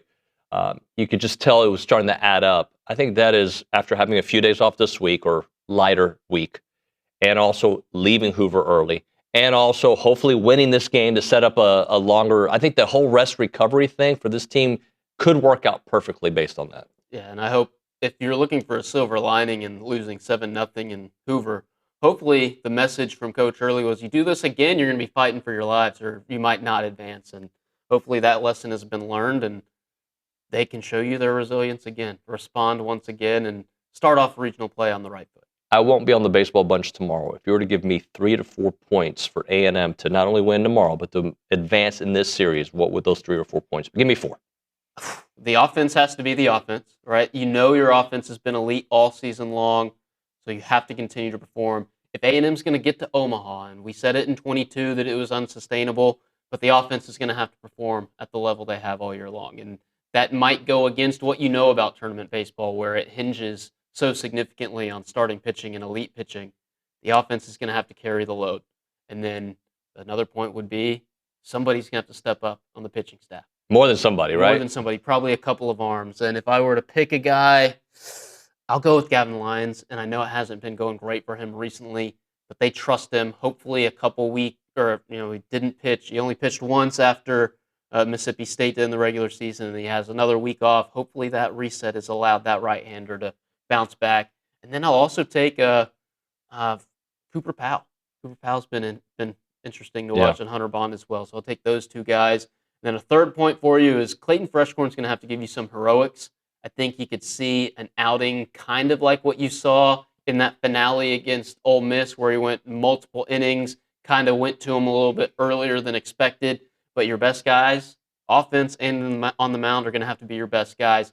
So you're going to need some heroics from a National Stopper of the Year candidate. Clayton Freshcorn's been fantastic all year long. And then fourth point for you is home field advantage. What does Bluebell Park do for you? What does sleeping in your own bed do for you? What does the familiarity do for you? I know it can't be quantified, but it can't be overlooked either. Yeah. Thank you, Richard. Good stuff. Enjoy the practice, and we'll be watching tomorrow on the baseball bunch. All right, we'll hit a break. We'll come back. Aaron Torres, AT. I'm sure we'll argue. I'm sure we'll talk about the college football playoffs, and I'm sure we'll make up. That's what happens on TexAgs Live. Heritage Films, when it comes to preserving your farm or your ranch's legacy, it's not about capturing pretty pictures or just posting them on social media. It's about really understanding what your land means to you and your family and transferring those values that you built your operation on to the generations that are going to inherit it. Chance McClain has interviewed thousands of people across America, and he's discovered something profound. These aren't just businesses. They're blueprints for building character and for America. So whatever situation you may be, down on Highway 6, you got this awesome ranch, wherever, in Montana. Let Chance and his team tell your farm and your ranch's story. And that's not where his work stops. He'll tell your family story. He'll tell your family business story. He does these 2-hour documentaries that are going to stand the test of time. What you need to do is call him up, 713-893-8341, 713-893-8341, or go to yourheritagefilm.com. That is yourheritagefilm.com.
We are back. It is TexAgs Live. We are still presented by David Gardner's Jewelers. It's time for Around College Athletics, brought to you by Milliken Reserve, a College Station community featuring homes, trails, farms, and wide open spaces. And they have a mission to build a healthy community around nature. Take part in the Milliken Reserve community with a Conservancy membership. Learn more at millikenreserve.com. Sometimes I don't know how to speak, but I do know how to talk to AT, Aaron Torres, on the Buffy's Catering and Bartending Hotline. AT, what up, buddy? David Nuño, what's up, buddy? Happy Thursday. How you doing? I'm well, buddy. Are you all in on this basketball transfer portal, or are you more in on this SEC spring meetings? Like, where's your attention these days? Well, so I think there's a lot of talk in Destin. I don't know that there's action in Destin, so, oh my God, the SEC might actually break away from the rest of college football. Okay. Well, when it happens, let's have that conversation. I don't think it's going to happen, whatever. Oh, Ole Miss is being investigated for tampering. Oh, okay. Like when Pete Golding is not coaching Ole Miss because he gets busted for tampering, let me know. So, I've been certainly monitoring everything that's happening. I think for people who weren't following the basketball stuff, yesterday was the last day that players could test the NBA draft waters, but also return to college basketball. So monitoring a little bit of everything. And there was certainly some news on the basketball side, but yeah, it's just, there's a value to what happens in Destin. And I respect the guys like Trey Wallace and Ross Dellinger who are down there covering it. But like I said, it feels like a lot more talk than action. So, well, let's kind of talk about what we think might happen, because I agree with you. I don't feel like there's a lot of action going on, but what do you think might happen? Do you think something from this week will actually spur anything on, or no? We're just talking to talk to make headlines and have talk show hosts have 3 hours to fill. Yeah, I think what's interesting, David, is, and I talked to our buddy Ryan Fowler about this yesterday. Like I said, I test my material so that I'm ready to go. I test my material with Ryan on Wednesday so that I'm locked in on Thursday with you. But, it feels like there's not only division with SEC versus everybody else, but, now it kind of feels like there's a little division internally in the SEC with schools. I don't know if anybody went on the record, but schools basically saying we agreed to this ninth conference game, assuming that there was going to be playoff expansion. And listen, we can criticize the end result of the playoffs, but last year, 8 conference games got the SEC the most, bids to the college football playoff overall, including, of course, I'm talking to an audience that got to experience that themselves. So, I think that to me is the most interesting part. Now, again, talk versus action. Do I think like Greg Sankey is out as SEC commissioner because the coaches are mad? I don't. But I do think there is some real friction, again, not only between conferences, not only big picture, playoff, this, that, the other thing, but also it feels like there's some frustration internally with the state of things, with it, specifically with what I mentioned about the idea of going to 9 conference games, assuming there was going to be playoff expansion. Now it doesn't feel like that's necessarily going to be the case. Talking to Aaron Torres here on TexAgs Live. AT, what do you think about the Protect College Sports Act, and does that have any chance of actually getting passed? Yeah, there are certainly better people for you to ask about the likelihood that it does get passed. Seriously. Listen, all of this sounds great on paper. I don't know what's real. The one-time transfer rule back in the day, I talk to Ryan about this all the time. There was on paper a one-time transfer rule, and then Mac Brown threw a fit because the 2-time transfer wasn't eligible and he needed them. So all this stuff sounds great on paper. I don't know enough about the branches of the government to know like what has to get done for this to become a thing. But I think most of it is common sense. Obviously, a true one-time transfer. Beyond that, you also have the 5 and 5, essentially a cap, whatever, blah, blah, blah, blah. I think a lot of the issues specifically in basketball, and I know you're mostly a football school, but the basketball stuff where you're now bringing over 22, 23, 24-year-old Europeans, I think that largely gets fixed with the 5 and 5. But yeah, no, I think it all looks great on paper. I just, and again, I'm not trying to duck all these questions, David. I just don't know what are the layers that things have to go through before we actually get this Ted Cruz bill passed and actual, tangible rules put in place to protect college sports. Well, AT, look, I'm not smart enough to understand a 111-page bill and if it can happen or not. I just read what other people say and kind of process it my way. But this is what it feels like to me. It feels like kind of what you said about SEC spring meetings. A lot of talk just to talk. Like, I don't feel like, and I appreciate what Senator Cruz and the other person are trying to do. Don't remember the name right now. But I appreciate that they're trying to help. But it seems like when you have a lot of people trying to help without an actual leader, nothing happens. It's just, I'm going to do this. And it's just like the last 5-6 years with NIL and everything that's happened. It's a lot of chatter, kind of moving the goalpost a tad bit to the left, but really not making any significant change. Well, and I think the big thing, too, and this is, a bigger picture conversation about every problem in college sports, is that, I think the thing, and I don't hear enough other people discuss it, the reason a lot of times stuff doesn't get done is because everyone has different motivations, and it's like Greg Sankey's job is to worry about the 16 teams in the SEC. And not only is it not his job to worry about the Big 10 and the Big 12 and whatever, it actually is the exact opposite. He's got to position the SEC to be stronger than the Big 10 and the Big 12, hopefully in a perfect world in the ACC and Notre Dame and everything else. And that's where, you always hear, we need Nick Saban to be a college football commissioner. It's like, well, the job, by literal definition cannot exist because all of the parties don't want to work for the same common goal. Cody Campbell out of Texas Tech has had a very baseline, everything that he's been pushing for is to essentially pool the media rights, much like, say, the NFL does, right? The NFL, the Rams don't get more TV money because they're in LA than the Tennessee Titans do because they're in Nashville. And that, so something like as simple as that is what Cody Campbell is pushing for. And on paper, again, makes a ton of sense until Greg Sankey says, well, wait a second now, why am I sharing my TV money with Kansas and Baylor and Texas Tech, And so this is where I think bigger picture, we all want answers, and I think we all know, and I did see Mike Elko's comments about, the amount of money being spent versus the amount of money, the amount of actual revenue coming in. It all makes sense on paper, and I think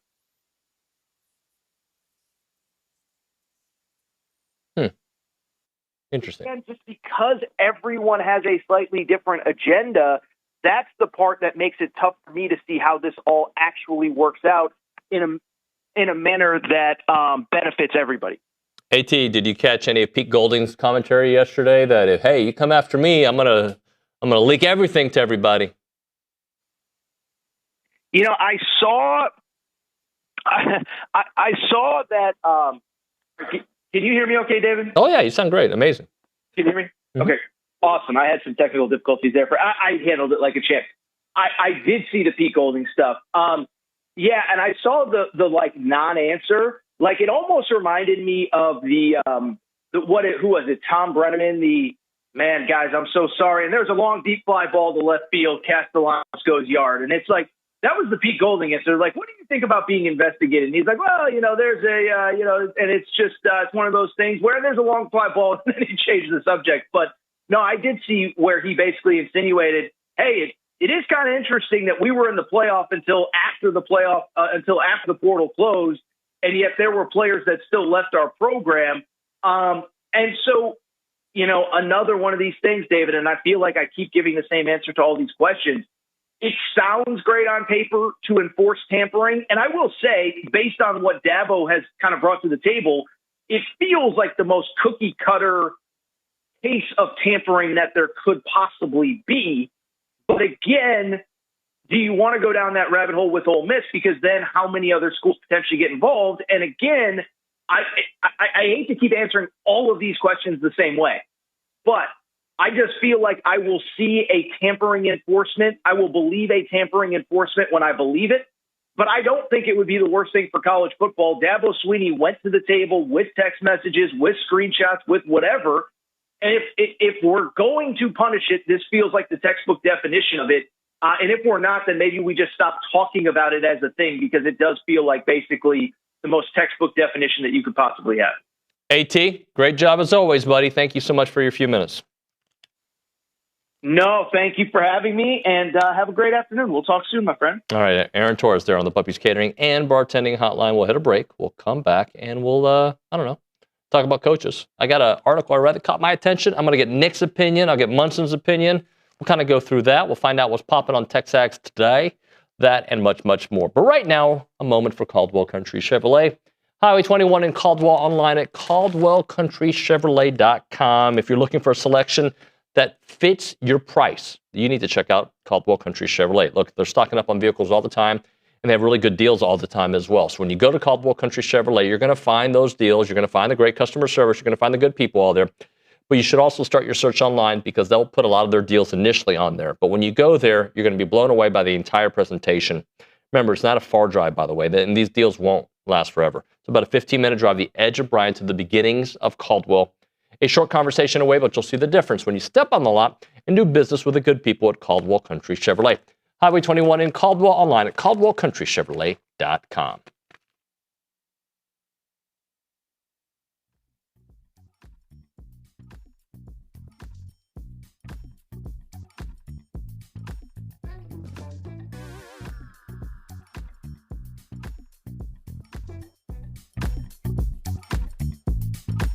What's up, everybody? I'm here to tell you about Fratella Italian Cafe.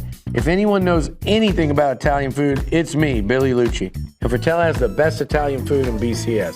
Located at 3901 South Texas Avenue, Fratella is known for their handmade pasta dishes and feature lasagna, beef cannelloni, chicken parmesan, chicken fettuccine alfredo, a couple of my favorites, just a big old bowl of plain old spaghetti and some manicotti.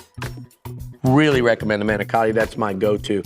And don't walk out of there without trying the fresh, piping hot breadsticks and the homemade in-house cheesecake, which is incredible. It's great for dining in, catering, gift cards, and even shipping, which they do nationwide. Fratella's is Aggie-owned and operated, and it's an official restaurant partner of Texas A&M Athletics. I'll see you there.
We're back. It is TexAgs Live.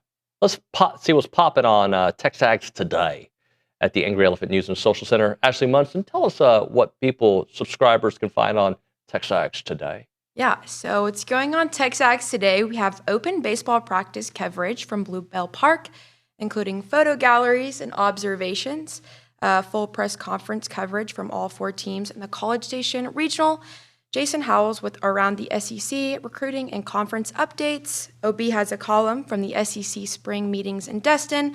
And Richard Zane with an advance on Lamar ahead of Friday's matchup. Awesome. And don't forget to get your tickets for our preseason kickoff on July the 25th. All the great coaches will be there. All right. CBS has an article on the best coaches in college football. I'm not arguing. I'm not saying anything. I'm just going to, where do you think Coach Elko, well, usually when I say that, it means I'm going to argue, but I'm not sure. Nick, if you were to guess, don't Google it. You're Googling. You're doing cheaties. She's doing cheaties. Is this Brandon Marcello's rankings? Is it Brandon Marcello? He's always anti. If it is, I've seen him and I know where it is. Not Brandon Marcello. Okay, all right. Tom Fornelli. Yeah, he goes to the Italian meetings. He should. I would imagine he's top 15 at least. He is top 15. Top 15. Okay. All right. Now we've got an insider's perspective, Googler, of Coach Elko. So what number do you think would be fair for him? Anywhere between 8 to 12. Yeah, I think I'm in the same. I think I'm closer to 8 than 12, but yes, I would agree with that. So I'm going to give you his number, and then we're going to go through the people ahead of him and see if we agree to disagree. And get angry. Huh? And get angry. We can get angry. We don't have to. This is somebody's opinion. Tom Fornelli. It's just opinion, okay? Mike Elko at number 14. Whoa. Okay, I don't agree. That's just me. I think he made the playoffs last year. If we're basing it on the last 2 years, I think Coach Elko at A&M is better than 14. But okay, let's just see. Maybe as I go through this list, we'll be like, I get it. Kirk Cignetti at Indiana, number 1. Kirby Smart at 2. Sure. Got no problem with that so far. Ryan Day at 3. Okay. I actually think all 3 of those, I know it's fact. They won national championships. Agree? Yep, true. Okay. Number 4, I like this guy a lot. I don't think I'd have him at 4, but I like Marcus Freeman. Yeah, no. If we're basing it on the last 2 years, now they did get to the national championship game. That deserves a lot. They didn't make the playoffs last year. They lost to Coach Elko. But I'm fine with Freeman being above Elko based on... Yeah. But I don't necessarily agree, okay? But whatever. 5, Dan Lanning. Yeah, everyone's Italian today. Sure, Steve Sarkisian. It's pretty consensus. Steve Sarkisian is 6. Yeah, I don't got a problem with that. I know. Yeah. Mario Cristobal. Yeah, if you make a national championship. Kalen DeBoer. No way. Well, let's just discuss this. Well, he's made it to a national championship game. I just he won myself. A playoff game last year. They went to the SEC championship game. So as much as I would much rather have Coach Elko at any program, I can understand why he would be currently ahead of him. But yes, I'm with you. I would rather have the Elk. Lane Kiffin. He's a top 10 coach. Yeah. Now, he's a top 10 coach. Kyle Whittingham at Michigan. If he was still at Utah, would he be top wherever he is? He just he got a raise. I do too. I think that's a bump. Okay, and that doesn't mean he's not a great coach. And I think he is really good. Weren't they trying to get rid of him at Utah? So okay. Dabo Sweeney at 11. No, a national championship winning coach. I get it. You can't discount that. But at current state, no way. If we're going all time, okay, sure. Well, then we can remove some of these people, right? All time Mario Cristobal. I don't know. So Dabo Sweeney at 11, based on the last 48 months, no sir. Last 36 months, no sir. Okay, fine. Number 12, Kalani Sitake. It's a BYU coach, right? Yes. You're allowed to talk too, Munson. It's just the Italian accent. I just like doing it sometimes. No. Okay. Disagree. Hold on. This next one you might like. And I actually like this next coach. And I think he got done dirty. But James Franklin at Virginia Tech. I don't. He's not higher than... How do you get fired? And be ranked higher than Elko. How do you get fired? 14, as I told you, was Elk. The Elk. I like that new nickname, the Elk. Yeah. I mean, he's strong, No disrespect. 16, Matt Campbell. 17, Lincoln Riley. 18, Willie Fritz. Josh Heupel. I think I've lost every listener ever. Should I do another one or no? Yeah, one more. One more. Kirk Ferentz at 20. Joey Maguire. I'll just keep going. Kenny Dillingham. I didn't realize there were so many Italian coaches. I'm sorry. I'll never do this bit again. It's TexAgs Live.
Welcome back into TexAgs Live. We are presented by David Gardner's Jewelers, Rollo Insurance Studios. Time for Around the Association. Our good friend Randy Reyes, class of 01, Assistant VP of Marketing and Communications of the Association of Former Students, and Kate Shields, class of 2011, Assistant Director of Communications. What's up, friends? How are you? Howdy. Howdy. So I'm going to steal this from you. Have it. I've done a couple commercials of this. The new Texas Aggie magazine, Kate. Let's talk about the latest edition. Yes, this is a special issue that we did. It's our Aggie Spirits issue, as you said. We've done a few different special issues like this where we try to collect as many Aggies as we can that work in various fields. We got about 70 Aggies who are winemakers, distillers, brewers, or who own such businesses. We did a barbecue issue a couple years ago, and we got about half of that. So 70 I thought was pretty good. Aggies, of course, loving Aggie things. Yeah. Several of them have named their brand after Aggie phrases. We've got Bonfire Bourbon, Beat the Hill List, Northgate Vodka. So really just Aggies doing Aggie things, which we love. There's a couple of really cool Aggie stories that we got to share, including Grant Wood, class of '84. He is a pioneer in American brewing. And then he also has developed a non-alcoholic beer for the actor Tom Holland. You may... So take me through that. So is Tom Holland not a drinker? Is that why? I think he's not a drinker now, and he wanted a brand that was non-alcoholic. Okay. And Grant Wood, well known in the American brewing business. And so we've actually got some really cool pictures of them in the issue, which we hope everyone will read and love. But also just, I mean, Grant doing really cool things using his degree, and he's been involved with A&M since then, which we appreciate. There's another Aggie, class of '22, who's leading the way at the Spetzel Brewery. Sounds like pretzel, but you might know they're famous for making Shatterbock beer. Oh, okay, and they've been breaking out into spirits under this Aggie's direction. And so we get to learn about her. Yeah, I was actually talking to Kate out there, and I was like, obviously I learn a lot when the team puts these things together, and I was in the store buying some stuff, and I saw the Shiner Spirit, and I'm like, I did not know that until I read the issue. So a lot of fun facts that I think Aggies will get a kick out of learning from this issue. I didn't know there was such, I knew there was interest in spirits, but I didn't know there were so many entrepreneurs, if you will, in this industry. Was that part of the fact-finding mission? Like, hey, we want to do this, and like, oh my goodness, we got so much more. Absolutely. We had found lots of Aggies in Texas, lots of Aggies outside of Texas. There's one Aggie brewer in Honduras, and he has made like lasting friendships with Aggies who keep coming back to visit him in Honduras and enjoy his beers. So just another way for us to really learn about the Aggie Network and share cool things that they're doing. We'd love everyone to read it. Normally, Texas Aggie Magazine is a benefit of donors to the association, but we made this one available to everyone online. So tx.ag/Texas Aggie, you can read the whole thing. And we hope that Aggies will love it and want to read more of it. They can do so by giving to the association at tx.ag/give. Now, this is atypical, right? You all don't normally do this. Is this what kind of? This is such a unique, I think, awesome journey that I think it's great to open it up to everybody. Yeah, it's doing an issue like this is really very energizing for our staff because we get to go out and talk to Aggies that we might not normally, and hearing Aggies talk about the pride they take in the things that they create, things that they've been able to create because of the degree and the education and the relationships they got at A&M, it really is very special. So we're glad that we got to do it, and we hope that everyone reads it and loves it. Yeah, there's also a sneak peek into A&M's winemaking program. Give me a little bit of info on that. Yeah, so enology is the study of wine, and viticulture is the study of growing grapes. And so we talked to the state enologist. They work for Texas A&M, and they're over this program, and of course, a very knowledgeable woman who teaches really cool things. She gave me a little bit of insight into some new facilities that are going to be at the new Applin Center that's coming. So not to spoil anything, but there's some cool new things coming whenever that's finished in the next year or so. All right, so we know that Tom Holland one caught my interest. Tell me 2 or 3 of these stories that I need to make sure that I lock in on and read. I think Grant Wood with Tom Holland is a really good one. I think our class of 2020 Aggie, who has expanded the Shiner brand into spirits, those are really 2 good ones. Beyond that, we learn about mead. What is mead? Why is it different from everything else? Do we know the answer to that? Because I don't. So mead is... I should know, but I don't. Mead is honey wine, so it's wine made of honey. But, of course, there's more to that. We do have some tips about pairing spirits with whatever you'd like to eat, how to taste it. Messina Hoff gave us some good tips on wine pairing and wine tasting. So there really is a little bit of something for everyone who's old enough to enjoy responsibly. Yeah, and I mean, I would also point out the story on Messina Hoff. So the Bonarigos started that years and years ago. In fact, we brought you some gifts, David. Thank you. I don't know if you drink wine. I don't, but my wife used to work in Messina Hoff. Knows the Bonarigos. Okay. We know their family quite well, and a huge fan of their wine. So we love our Aggie Network wine. 6 wines in the line. Fun fact about the label I was telling Kate is our student designed this years ago, the label, as part of the partnership. So yeah, we've been partners with Messina Hoff, and the Bonarigos have been awesome in that relationship, and so we'd be remiss to not have brought Aggie Network wine to you or whoever you want to give it to as part of this deal. Hey, so I joked with you earlier. I know you're a big Northgate guy. So talk to me about the upcoming enterprise feature on Northgate. Yeah, so if you recall, we've been in here a few times talking about different enterprise features that the team has put together. The last one, if you remember, Brekkekekex Coax, we were talking about Hullabaloo with Sue. And so, part of what we're trying to do in this effort is to tell some really good Aggie stories, evergreen stories, the history of Silver Taps, of Aggie Muster, the strength of the Aggie Ring, a lot of those stories. And so the next one that's upcoming is the history of Northgate. So the team did their research and discovered a lot of great things. I mean, in fact, there was a North Gate. There was an actual gate on the north, in the north. And that's where the name came from. And so, yeah, in July, we're going to be releasing that story in the next issue of the magazine.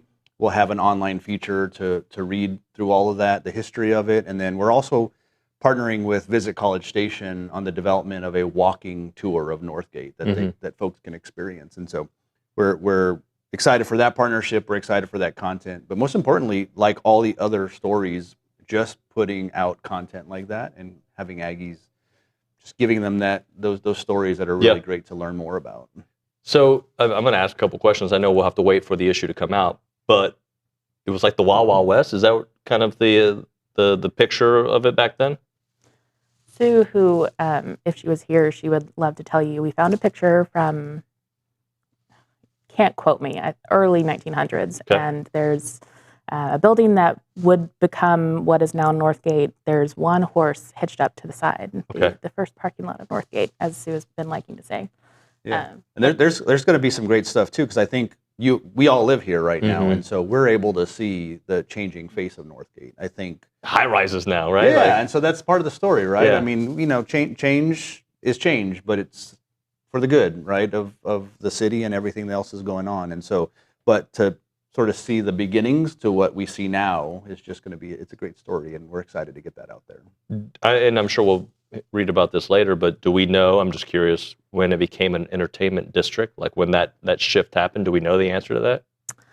I think from the very beginning, it always served whatever the students really needed. Okay. There was like a 24-hour photo print shop in like the 1920s, which who knew they could print within 24 hours then, at pharmacies, and then it really started picking up businesses that the students needed over time. And certainly, I'd say about mid-century, lots of entertainment things really started appearing as the students wanted more. Randy, what's in the pipeline for the summer, or some things to look out for? I know the Northgate's I think so. We're, summer's here, which is a lot quieter for the city, but for us, we're in the midst of planning things. In fact, I was in a meeting just before this talking about the Distinguished Alumni Gala. So that's coming up in September. We saw the schedule release for the times of the games, so we're just sort of planning all the things. For us, I think one of the other big things is our All Aggie Hullabaloo, which is our tailgate that happens every game day. And so, we're just in the midst of planning for all the things that are about to come in the summer. in the fall that we're really excited about. So it's always busy for you guys, right? I mean, it is. We just do a lot, and you've experienced that in all these conversations, but it's all great things that support Aggies. We love supporting the Aggie Network, and it's always exciting work to be a part of.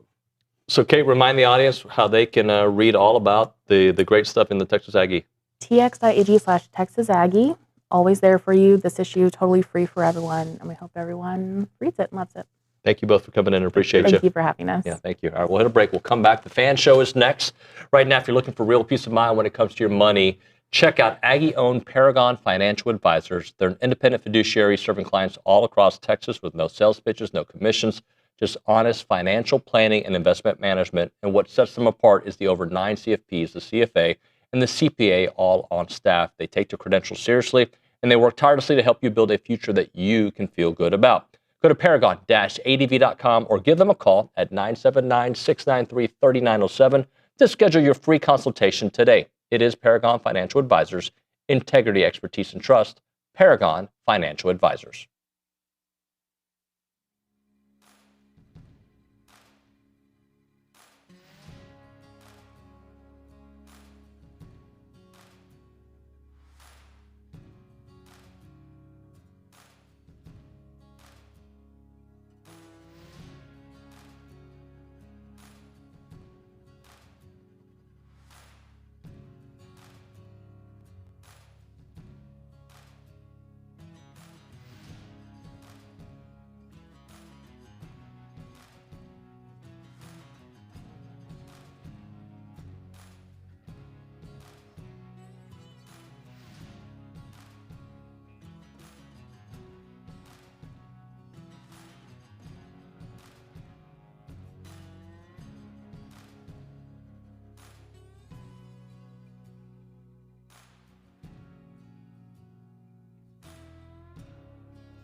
Just learned about Roy May's macros. It is TexAgs Live. We are presented by David Gardner's Jewelers, Rollo Insurance Studio. And ladies and gentlemen, I'm excited to announce that the fan show's here. The what? Yes, it's the fan show. I always pick on you guys. I'm doing the reverse. I'm going to overrate you so then the people who don't like you start tweeting. Hype us up, bro. Hype us up. Everybody's favorite show, the fan show. It's the reverse psychology. I appreciate that. Yeah. It's good work. I do appreciate you guys. Yeah. Roy May's in studio. Hello, Roy. How are you doing? I'm just doing.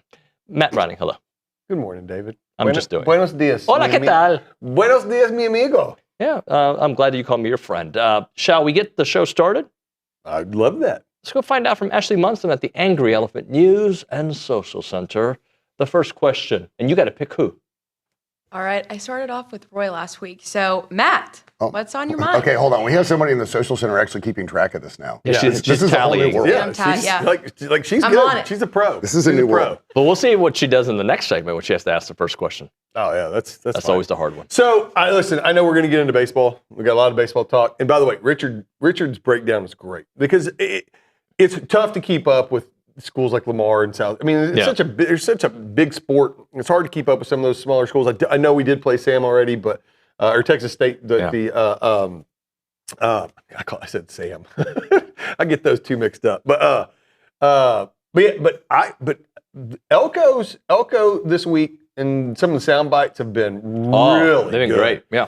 I mean, how good is that guy? I mean, I'm an even bigger fan now. I will say though, people on Twitter have problems with reading comprehension because he says he goes, oh, what do I want 40? And he was joking. He was making a sarcastic comment to elaborate on his point. And I'm telling, I mean, on Twitter you can see people just going, oh yeah, of course you'd want that just because you know why? People are dumb. People on the internet are very stupid. They're very stupid people. No. You don't have to use the caveat of the internet. I'm with David on people. This one. Just people are in general are dumb. Yeah. If you approach life that way, it's a lot easier. If you approach life completely negative and you're always negative, if everything you're going to do is immediately go, okay, negative. And so don't get on the internet. I mean, just awful. But let me ask you guys a question. But I ask you why. No, my question is, do you automatically take a negative opinion if a rival coach says something? I do. Okay. 100%. Okay, so 100%. So you're one of them. Like it's so hard. I completely agreed with Sark that last week about when he dunked on Texas Tech. Yeah.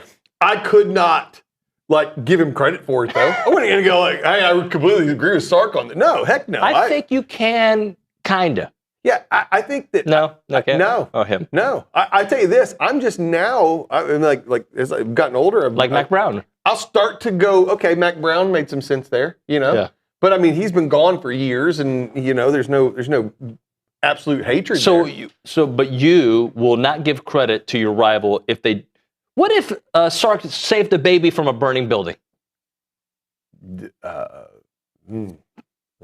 I would give him credit. Oh no, I would be like, what kind of baby was it? Why is a baby by herself in the building? Was it a human baby? Was it a puppy? We talked to parents. Like if he rushed into a burning building and brought out a bunch of puppies, I'd still be like.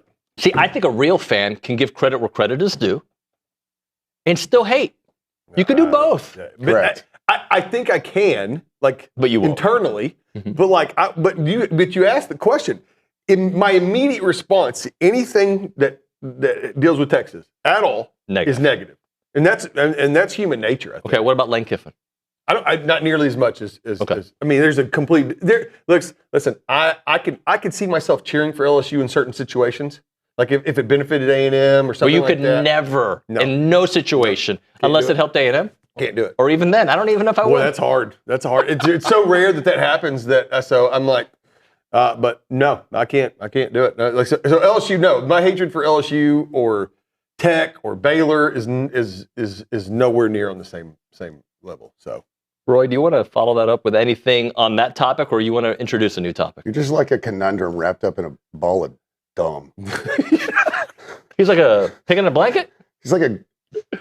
No, I can't say it on. I can't say it on air. You just said on air that I was dumb. Hey man, but I love you dearly. What's on your mind? I do. So, thank you, host. Thank you. Thank you, Social Center, Browning. You know what's on my mind? It's actually more general. Man, it's the beginning of summer.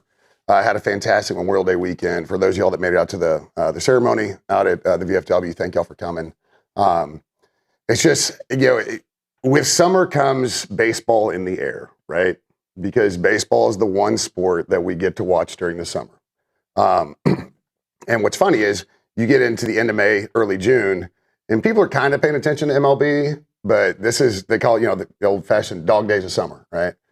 It's a grind to be an MLB fan in the summer, but it's kind of the only show in town.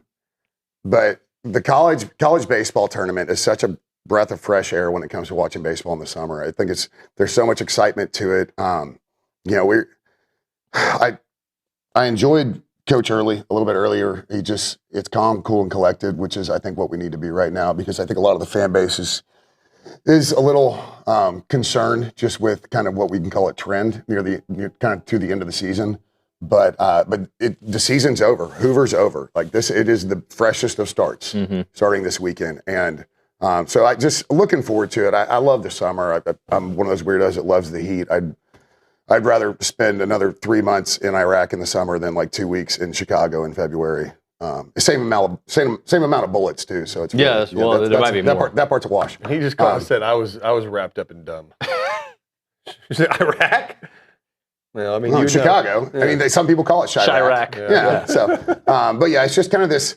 Spring is a rejuvenation, but for me, like summer's a rejuvenation. I think part of that is just being a local because all the students are gone, so we get to go to all the restaurants that have opened in the past 5 months without waiting. Traffic is non-existent, and now it's just the trains we complain about. But yeah, it's just I'm excited for this regional. I really am. It's a tough regional, but this is a tough squad. We got veterans on it. So I'm going to ask a question that I asked to Richard that he was not prepared to answer yet. I'm going to ask you, and then we're certainly not going to be prepared to answer. No. This is more feelings, okay? And then we're going to get into that Aggie Kids question follow-up. That's good. We're really good with our feelings. We do have feelings. We don't usually nothing in the show is based on You're facts. more like James Gandolfini going to see his Dr. Melfi on The Sopranos. You're laying on the couch and you may say an expletive or two.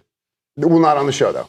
Well, 5 seconds before. In breaks. Yeah, just in breaks. There's a lot of cussing that happens. But no, the logic here is let's go with feelings. That's okay, let's go with feelings. All right. This is the TexAgs view. All right.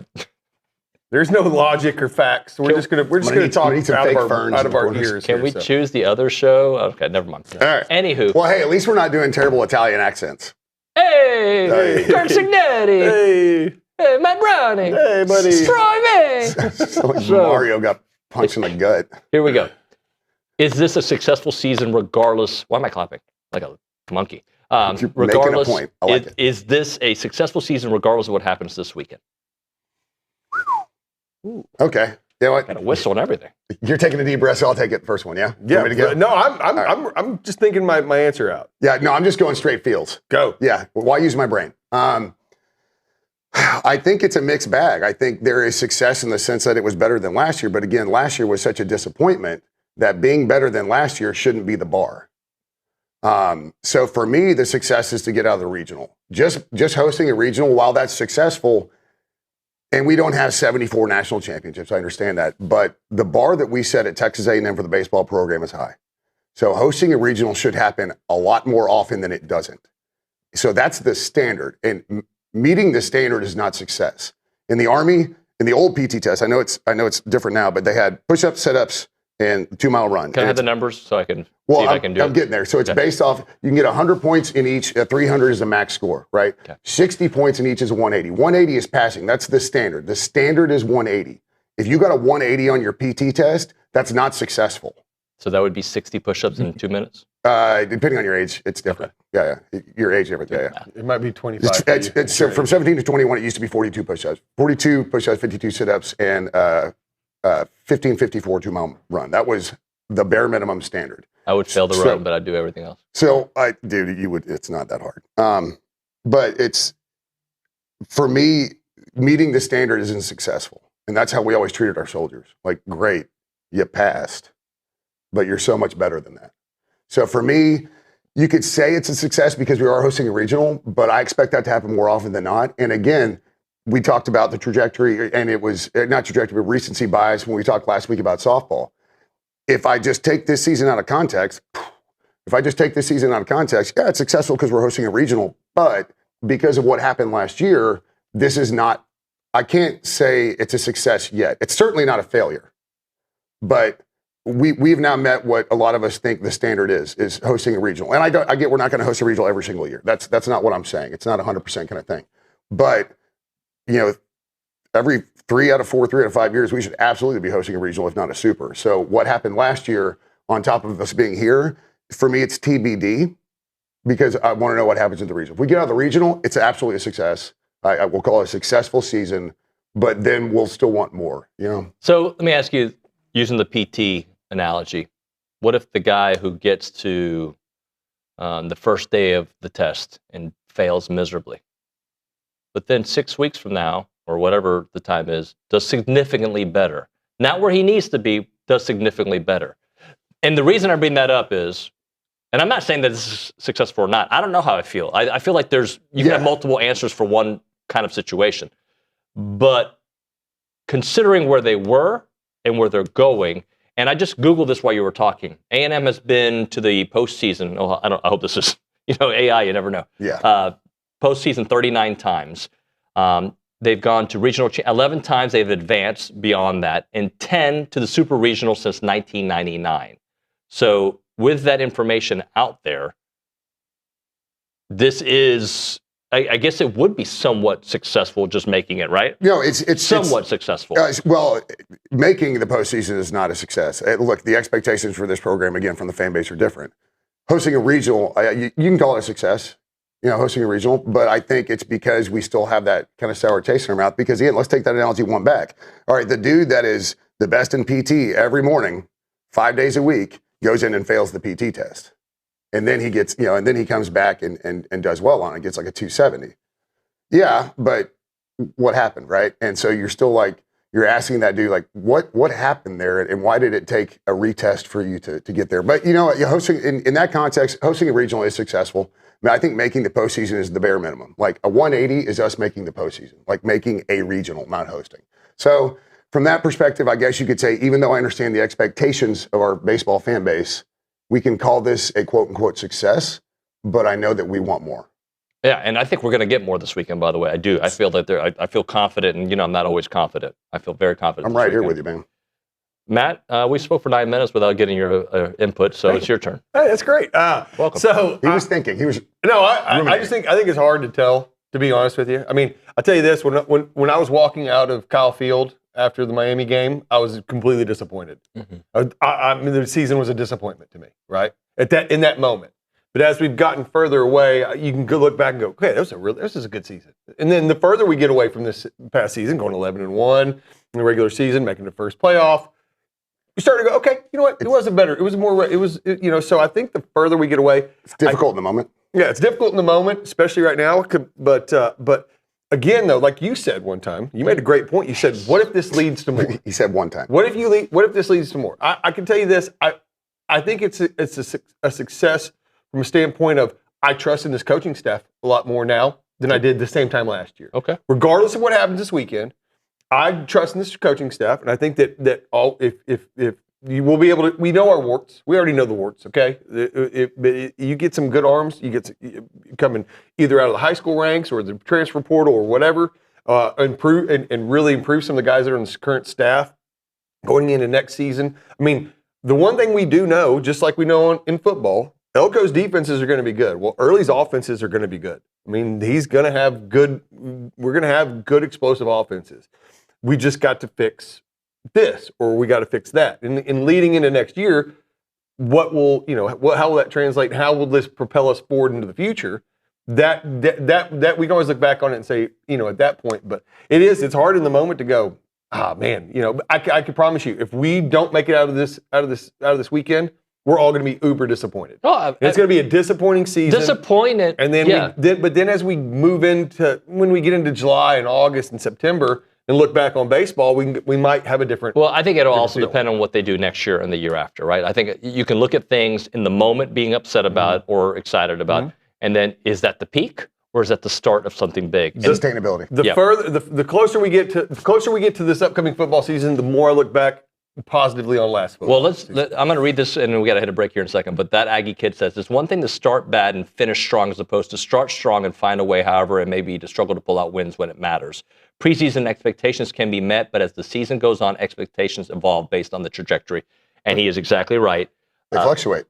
Yeah. Because we use this line a lot. If I would have told you they would be hosting a regional, if I would have told you A&M was 11-1 before the playoffs, would you have taken? Of course. But then you have history. You have things that happen that change the way you feel. You ask questions before the season starts. Is the offensive line going to be good? No, they're not good. Is the pitching staff going to be good? Not as good as I thought. And they're still hosting a regional? Right? There are things that kind of manipulate the way we feel. And I think you can have multiple emotions. One person can have multiple emotions about the season. A step in the right direction, unfortunate finish. Softball. They bounced back after what could have blown up a program. Yep. They just lost in the postseason again against a team that was pretty hot. That I wish they would have won the next round, but they didn't. So there's that. Yeah. Yep. All right. Hey, we actually did a grown-up segment there. We did. And all on feelings. And you know what? That was all logic. There was nothing but logic in that. More on the TexAgs View on the other side. In fact, we may rebrand the fan show as the TexAgs View. Fan View. The Fan View. The Fan View. The Fan View. I'm out. Yeah, you're in. Ground Shuttle.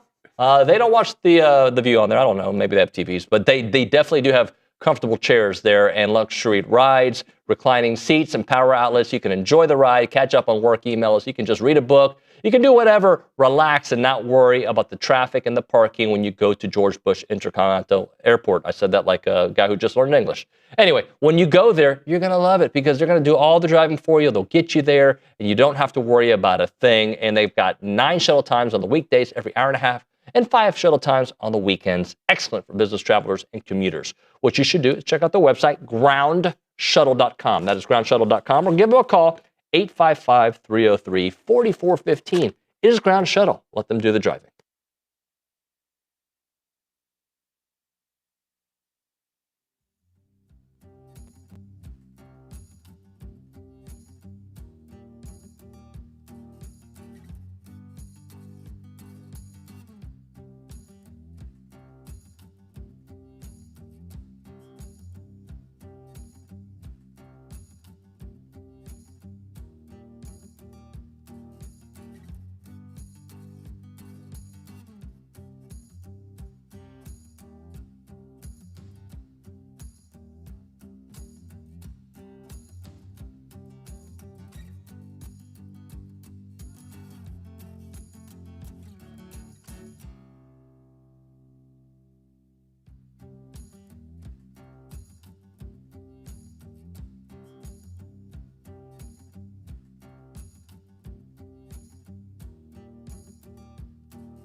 We're back. What's up? I was just told that I tan quicker than others. We need TexAgs Live. We need like a special segment, like on the pay site of y'all just filming our in between and just put that on there. Ooh. You said I tan faster. Well, yeah, naturally. How do you know? I don't know. What if my last name was your Latino blood McIntyre? No, then you wouldn't. You would be. You would sunburn. Like if you'd be like if David McIntyre. Like if your last name was O'Shaughnessy and you had a head of red hair. It's O'Shag Hennessy, by the way. O'Shag Hennessy. David Shaughnessy, isn't he like a writer for the Boston Globe? Dan Shaughnessy. Why is it got to be Boston? Why is it got to be Boston? Because he writes for the Boston Globe. That's why. He's Dan Shaughnessy, very famous. Am I right about that, Nick? Dan Shaughnessy? He said yes. Yeah, O'Shag Hennessy. Yeah. Michael O'Shaughnessy. You're gonna tan faster than someone named. I think that's just an assumption. I know a guy by the last name of Perez that might be the most blonde human I've ever seen in my life. That like people from the Nordic Sea are like, that dude's blonde. Yeah, well, I don't know if there's blondes in the Nordic Sea, by the way. There's 1 in a million, sure. Oh, God. This is the view, the fan view on TexAgs Live. Yeah. We go to the Angry Elephant News and Social Center. Ashley Munson, please ask us something to make the segment better. Anything to give good conversation, please. All right, yeah, of course. So what game on the 2026 football schedule will define A&M's season and why? Ooh. You want my answer? There's no game. What do you mean? I don't think one game can determine the season unless it eliminates you. Well, I think honestly, I think our biggest one is September 26th at LSU. Mm-hmm. Going into LSU after what we did to them last year, right? You that'll springboard because then you got Arkansas, you're at Missouri again. I don't think Missouri will be better this year. So you could feasibly get all the way to Bama with what? 1, 2, 3, 7. You could be 7-0 going into Bama if you win that game. That's a big one. You're talking about they're going to be hyped up. You know it's going to be a night game. Mm-hmm. Absolutely, especially after what we did last year, bringing in Lane Kiffin, bringing in the #1 portal class. They're going to be much improved. There's no doubt about it. But if you can go there, we literally, I'm telling you, I was there at the end of that game last year. Everyone talks about Death Valley being the greatest environment and the loudest environment in sports. I'm talking early fourth quarter. I'm in the top. I'm in the nosebleed to nosebleed on that stadium. And I could audibly hear Marcel's clap for the snap. That's how quiet it was. And when they were on offense, all you could hear was, we completely cleared them out. So they're going to have some revenge on their minds. Yeah. But if you go into that game, you win that game early in the season, you're propelled forward. The talk is still up. The guys are, the hype. I know hype doesn't matter and all that really. But I'm talking. You're talking about a confidence boost going into it. That yes, obviously, I think the end of the season last year, the Texas game was the most important game last year. Yeah. Obviously losing to Miami ends up being the most important game. There were more Aggies in that stadium by the end of that game than there were LSU fans. Roy? I completely disagree. Because if you lose at LSU, it doesn't matter. It literally does not matter because you can go into Bama at 3-1. And even if you lose at Bama, you're at 3-2 in conference, right? I think the key game in this, so let's say we're 3-1 heading into Bama, right? Mm-hmm. In conference. Because that's what? Kentucky, Arkansas, Missouri. So you went on the road in Missouri, which is a goofy place to play because it's a high school stadium with weird fans and a big drum. But you're 3-1 going to Alabama. Let's say you win in Alabama. All right, so you're 4-1 in conference.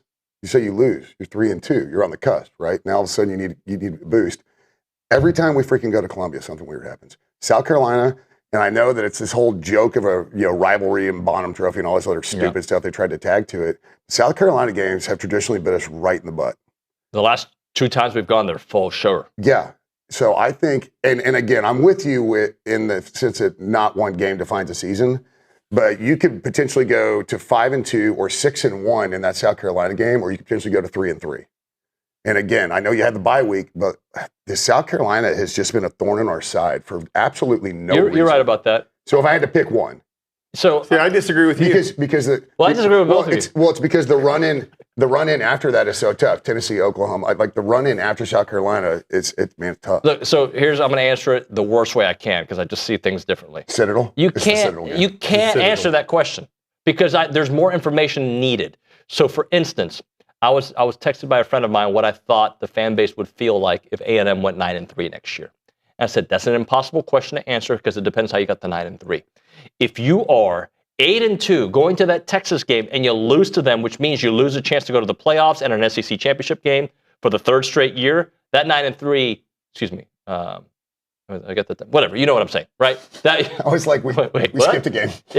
If the math ain't math. If you are 9-2 is what I meant to say, and that's how you get the 9-3, and you don't go to the SEC championship game, 9-3 sucks. But and I'm using Texas in this example, you are 8-3 going into that Texas game, and they got a chance to go to the SEC championship game, and you beat them, and you go to 9-3, and you end them going to the playoffs or end them going to the SEC championship game. That 9-3 feels different. To me, it's about November. But November only matters if you do things early. In September, October. If you don't do things early, November doesn't matter. But please, make November matter, and please win in November. It's an impossible question. No, you're absolutely right about that. It's just, I'm just sitting here running, 38 different scenarios like I'm AI, but we were asked like Dr. Strange at we were asked which one game, only one of them. And I'm going to be honest how I went into this. I just didn't want to say Texas. I didn't want to give them the satisfaction that they were the most important. Well, it's the last game of the season that determines if you go the last 2 years, if you go to the SEC championship game or not. And the fact is, they've had bragging rights for 2 straight years, and that is driving us bonkers. It's BS. So yes, I want to beat Texas more than any. So would you have rather have gone 9-3 last year with a win over Texas, or 11-2, lost to Texas and lost in the playoffs? I would have rather gone 12-0, beaten them, beaten Miami, and gotten all the way and beaten Indiana and walked away with the trophy. You're the guy that on the Scantron likes you color outside the bubbles, don't you? No. Hey, if there's any young listeners out there, look up a Scantron. It's a thing. Do you know what a Scantron is? Yes. Yeah, they still still use it, don't they? Yes. Yeah. Okay. Yeah, they still use them. Mm-hmm. Huh. How often do you use AI? I wouldn't say. Do you use it to help you write emails? Yes, sometimes, yes. Do you use it to talk to people? No. Do you use it to figure out math? Sometimes, but I haven't taken a math course or had to do any math in a long time, so. Okay. Huh. What's square root of 81? Oh, don't ask me. You know your square tables? Dude, don't ask me any math questions. I used AI the other day for the first time ever, and it worked. You liked it? Well, first time ever? I took a photo, and I pushed a button on my phone, and it turned everyone in the photo into superheroes. And I was like, that's funny. And I forwarded it off to someone, and that's basically all I did. We're in the end game now, buddy. That's good. Wow. Yeah. I feel like you two are kind of at odds today. I use AI quite a bit. I do. It's very helpful to analyze reports. This is true. All right, let's hit a break. We'll come back with a final segment of the Fan Show, or the Fan View, brought to you by me. It's TexAgs Live.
Just arguing about food. This is all we're doing here, guys. No, he hates my pets. He just said he hates chicken. So you hate Laverne and Shirley. How dare you? No, I love them alive. I just don't want to eat them.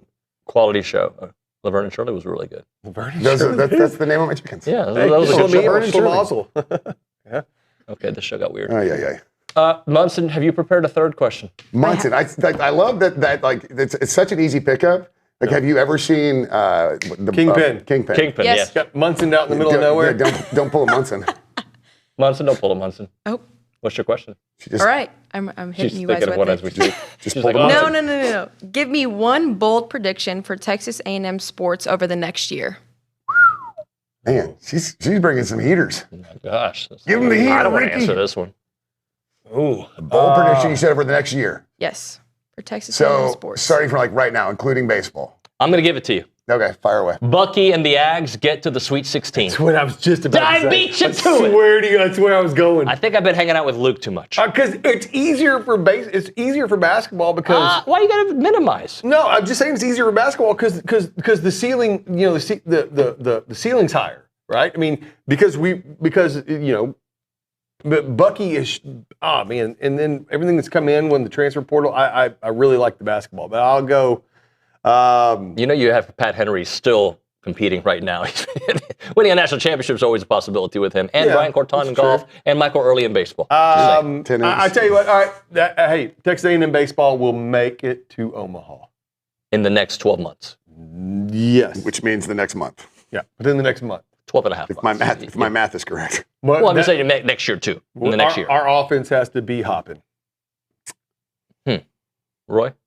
And we've taken everything as the draft. No, you haven't. A&M football will beat Texas and will win the SEC championship next year. But I There's ask a you lot of why, whistling today. Roy. Wow. Give me the why behind it. Because I trust in the offensive line to come together, and I absolutely believe that Marcel Reed will take another step in development. And those two things alone, given everything that we have, everything else that we have, I'm confident on the defensive side, like we always do with Elko. Right? You had confidence in Early in his offense, have confidence in Elko in his defense. I truly believe that the offensive line will gel. I truly believe that Marcel Reed will take the next step. We'll beat the Sips. We'll win the SEC championship. Roy Stradamus. Hey, I hope he's right more than any of the other predictions. But here's a question. Yeah. If you had to choose between that, so I didn't say national championship, just win the conference, right? Like in Atlanta. If you had to choose between that or basketball going to the Final Four, which would you pick?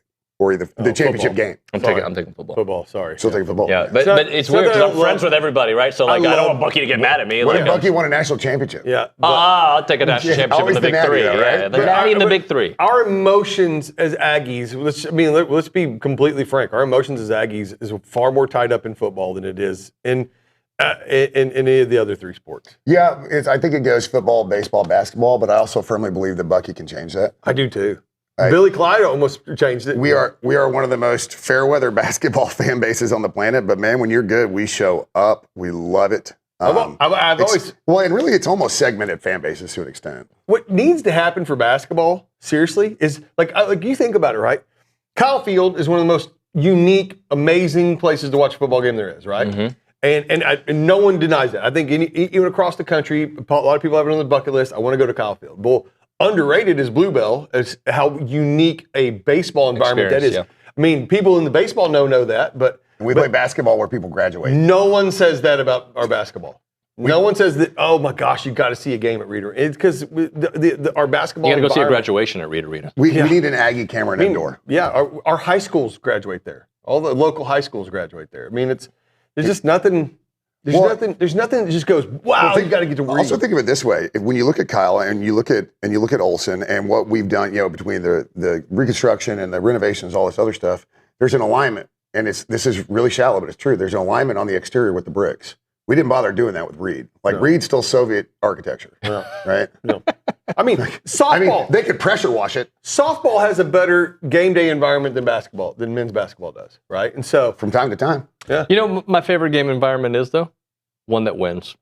At the end of the day, yes, all the other stuff sounds great. I remember when I worked for the Mavs, they had one of the best game day atmospheres. It was amazing. But when you win, the atmosphere pops regardless, right? You could do it in the old Summit, or you can do it. I was going to say, I've been in the Summit when it's alive, and I've been in the Summit when it stinks. I've been in the Astrodome when the Stros are blowing and going, and it's unlike anything else. And I've been in the Astrodome where you can hear people throw the rosin bag on the dirt. I assume you probably never went to G. Raleigh White, right? Yeah, I've been you okay. The Holler House, baby. Okay, I'm trying to remember. Was it around when you were in college? No, no. It was, but I mean, my sister actually.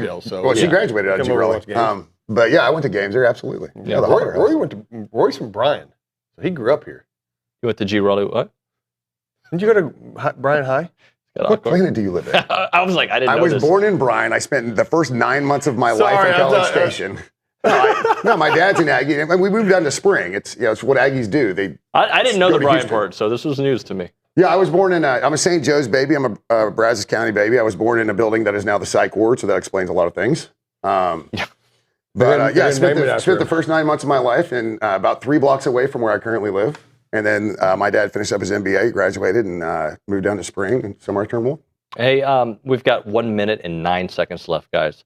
Let's talk about what we expect to see this weekend from the baseball team. I know where Roy stands, but I want some specifics. Matt, you start us off. I expect our bats to be hot, and I think I was talking to Bronny outside, and he said that he likes the matchup with USC. He said it will depend big on who they roll out tomorrow as their starter to see who we're going to hit against on Saturday. But I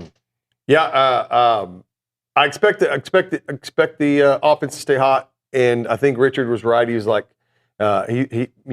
what one pitcher or two, or we need a couple pitchers to step up, and he likes Lions, and I think if we can just get a couple guys to step up, we should make it through this weekend. Roy, you have like 5 seconds.